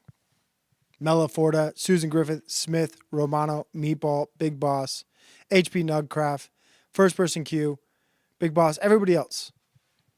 I got to address the controversy we encountered earlier with Jeremy and Distinction. My growth as a content creator. People upset about, what I'm doing. I'm never going to make anybody happy. Or not anybody, but everybody. I can't make everybody happy about how I do things. I'm not perfect. I'm going to make mistakes. I'm here for fun, first and foremost. But the point of this show was really just to address that people want to blame comedy. But you get to choose to laugh, right? And I brought this up earlier. You get to choose how you feel. And I think you get to choose to laugh at things. You can laugh at horrible, terrible things. And I have before. I've been in situations that were maybe not positive. But I related to one of my friends who's a firefighter. And he was talking to me. He's like, oh, the firefighters I work with and the paramedics I work with, they have black humor. They like to laugh at the most horrible things. The most horrible thing. I'm like, why is that? It's like, well, how do you get over seeing, I hate to be graphic. I don't want to be graphic, but he was telling me a situation he encountered where someone got ran over by a train and people were making jokes, and he was sharing those with me. But like, that's how they cope with it. You know what I mean? Like, how do you go through difficult times in your life? Like humor is one of the best solutions, and you have to laugh through those. But the people on the left, they're going through a difficult situation, but they don't want to laugh anymore. They don't want to laugh at the ridiculousness of their view or other people's views. They're giving up laughter. Laughter is dying, not comedy. Comedy is always going to be there. People are always going to be funny. There's always going to be funny things. But like, you got to choose to laugh. You got to choose to find the things that are funny. It doesn't matter if you're a paramedic and it's the worst day ever. You got to think to yourself and like, damn, there's something funny about this. You have to look for the funny. You have to choose to laugh. You can find funny in anything, dude. I like to believe that. So I think laughter is really dying in a lot of people. I think that they don't want to laugh anymore. They just want to be upset, and they want to feel upset. They want to feel right in being wrong. Maybe they feel that they're right, but I couldn't be more grateful either way for everybody who's watched, giving me their time and attention. I feel very honored and blessed about that. And with the donations as well, that means a lot to me. It really does. Does not go by me lightly. But I don't have any concern about comedy or people being funny. I don't think comedy's dying at all. I think people's willingness to find humor in difficult situations is dying. Like, they're giving up. They don't want to laugh anymore. But I want to laugh. I want to laugh. Like, if the world ended tomorrow because of a polar shift or whatever, like, I'm going to laugh. I'm going to find something. I'm going to laugh. Like, oh, no way this happens when I'm alive. This is terribly sad and very unfortunate, but it's almost comical, right? Like, I will never, I hope on my deathbed I'm going to laugh. When I'm old, I'm like, this shit's too funny. I'm an old, decrepit man. I'm just going to laugh at myself for the mistakes I made, for how silly I am for being old and wrinkled. Like, I just want to laugh till the day I die and find reasons to laugh. I don't ever want the laughter to die in me. Right. I think laughing's a choice, and I want to laugh all the way. I went to a stand-up comedy show in Oregon one time with my wife, and it was their first. It was a small comedy club. It was their first open mic night, and nobody else showed up. It was me and my wife, and they had about 5 comedians there to do open mic night. And I looked at them, I'm like, this is the weirdest thing I've ever experienced. We're sitting front row. Nobody else showed up. Nobody. And I chose to laugh at every comedian who did their bits. Some were funnier than others, but it was just fun. It was fun to be the only people in a comedy club and watch these people do their best. You know what I mean? It was such a cool experience. And I'll never forget that. I'll never forget being the only person. And I was trying to think, like, what do these comedians think? They're performing to 2 people. And some of the things they weren't doing were not funny, but because they were not funny, I was laughing. I was like, that shit isn't funny. But I'm the only one here, so I'm going to give you the appropriate response like you're hitting your jokes. Because I'm a good audience member. And I'm not going to sit there like this. Why didn't anybody else show up? Why am I here? These people aren't funny. I chose to laugh. I chose to laugh at every comedian who showed up that night. And it was hilarious. One of the best nights of my life. And I couldn't tell you one of those comedians' names. They're irrelevant. They're nobodies. One of the best nights of my life. Hold on, we got a chat icon. Boom, tropes. So it's not that I'm not funny. It's just that people refuse to laugh. Like, that's right, dude. And it reminds me of a story with my dad. And my dad is a very closed person. And I've been to comedy shows with him, and you know, I've done funny things. I've asked him, like, why aren't you laughing, Dad? My dad told me, I'm laughing on the inside. Like, oh, that's a cool trick. That's a cool trick. I want to laugh on the inside. I want to laugh inside. But maybe they're laughing on the inside. But I like what you said, Tropes. That's very poignant. But I you know, dude, I could do this show. I don't want to taint the show by doing like anything else from what I did. I want to go into content reaction and other things that I've built up with my archive of brain rot, but I'll save that for another time. I really want to come back and keep hanging out with you guys. I want to come back and keep hanging out because it's been a fun night. But the show's over, as Hello Listener would say. And I think he stole that from me because I've said that quite often. But it's parallel thinking. But the show is over. I've run out of things to say. I could monologue about how my dog is in heat and how annoying that is. The first day it's the first heat my dog went into. It was the first week. I'm like, I started noticing like blood on the floor and on the walls. I'm like, what the hell's going on? What is this? Well, I'm like scrubbing blood off the walls. I'm like, who's hurt? Looking at my kids. I'm like, what's going on? Why is there blood on the wall? Looking around. Like I can't figure it out. And I'm like, is my dog bleeding from their mouth or what's going on? I'll check my dog. They're fine. Then I find out my dog's in heat. I'm like, this shouldn't happen. I thought dogs didn't go into heat till they were 2 years old.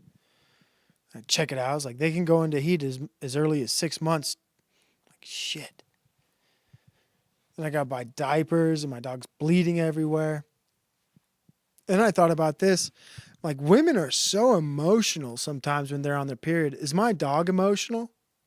Started being like more loving to my dog. I'm like, you're going through a hard time. I'm so sorry. About my dog diapers. Put the diapers on my dog. So humiliating.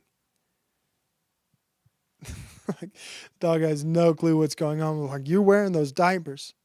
I'm sick of cleaning my floors and my walls. You bled for 3 days all over my stuff. That's enough. You get these diapers. Take them.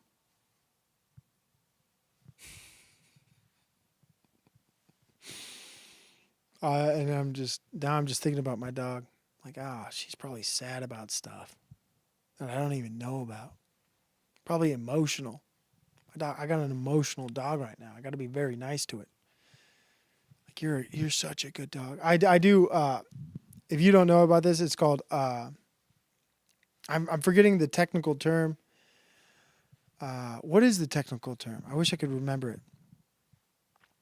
It's a psychological behavioral trick I learned from my father. It's like I can't remember the technical term, so I apologize. I'm just going to make up a term. It's called unplanned listening. All right. So you could do this with your children, and I do it with my children. I do it with my dog. And I'll just do it like, for example, I'll be laying in my bed with my wife and I'll say, "Oh, our dog is such a good dog. What a good dog." And I do it with my kids too when they're like kind of out of earshot, and I'll say something nice about them. Like, "Oh, our, so-and-so was such a good person today. They were so nice and kind." Unintentional hearing. So you build people up when they're like out of earshot and you say something really nice about them, but you know they can hear you. You know they can hear you. So I do it with my dog and my kids. I say nice things about them. I wish I could remember the term. But that's something anybody could do. Like just say, like you're with, maybe you have kids or you have a spouse or anybody. Maybe you just have a pet. You just say nice things about them when they're not, you know. Whoa! Dang old metal Stalfus. Good night, Provo Chat. Say no to dipping. I don't dip anymore, dude. I gave up chewing tobacco. So I'm saying no, guys, don't do chewing tobacco. No more chewing tobacco. Thank you, Metal Stalfos. Pavlov's kids. We got Oma Mateo. I saw his chats earlier, but he deserves a bigger shout out. That guy's been a day one. A day one. But I had a great night with you guys. Hopefully you found this somewhat entertaining. I'm going to try to create more shows like this with a title, with a focus, with intention. And that might decrease. To be honest, I'm working on another show. I'm not going to have another show for a week. I'm trying to make better content. And this is my first attempt at making better content. I had an idea. I worked through it, thought about it. I think I did all right. So the next show I'm going to do is going to be something like this, content focused, monologue focused. And of course I won't always do that, but you can expect me, like, when can you see Provo again? In about 9 days. I'm going to give myself 9 days to make another decent show. Okay? Because I'm trying to be better for you. I'm trying to be better. I want to make more. I want to make a better show. So I'll work on it. I've been thinking. And this one was, we got Enslaved by Truth, dude. Steve and David, dude, I couldn't be more thankful for you guys. Amazing. You two, and I don't give Stephen Icon David and Enslaved by Truth enough, but those two really brought me closer to Christ, which is crazy to say. And they're two people who I'm really thankful for. Right? I'm thankful for both of them for being a good influence on me. And you could look at Enslaved by Truth or Stephen David like, I don't know about that, but I'm grateful for having met both of them. They've been good influences on me. But other than that, folks, we're going to have to end the show. We're going to hit it with some Lord of the Rings outro. And one of my favorite songs. This is my favorite song. God bless. See you next time.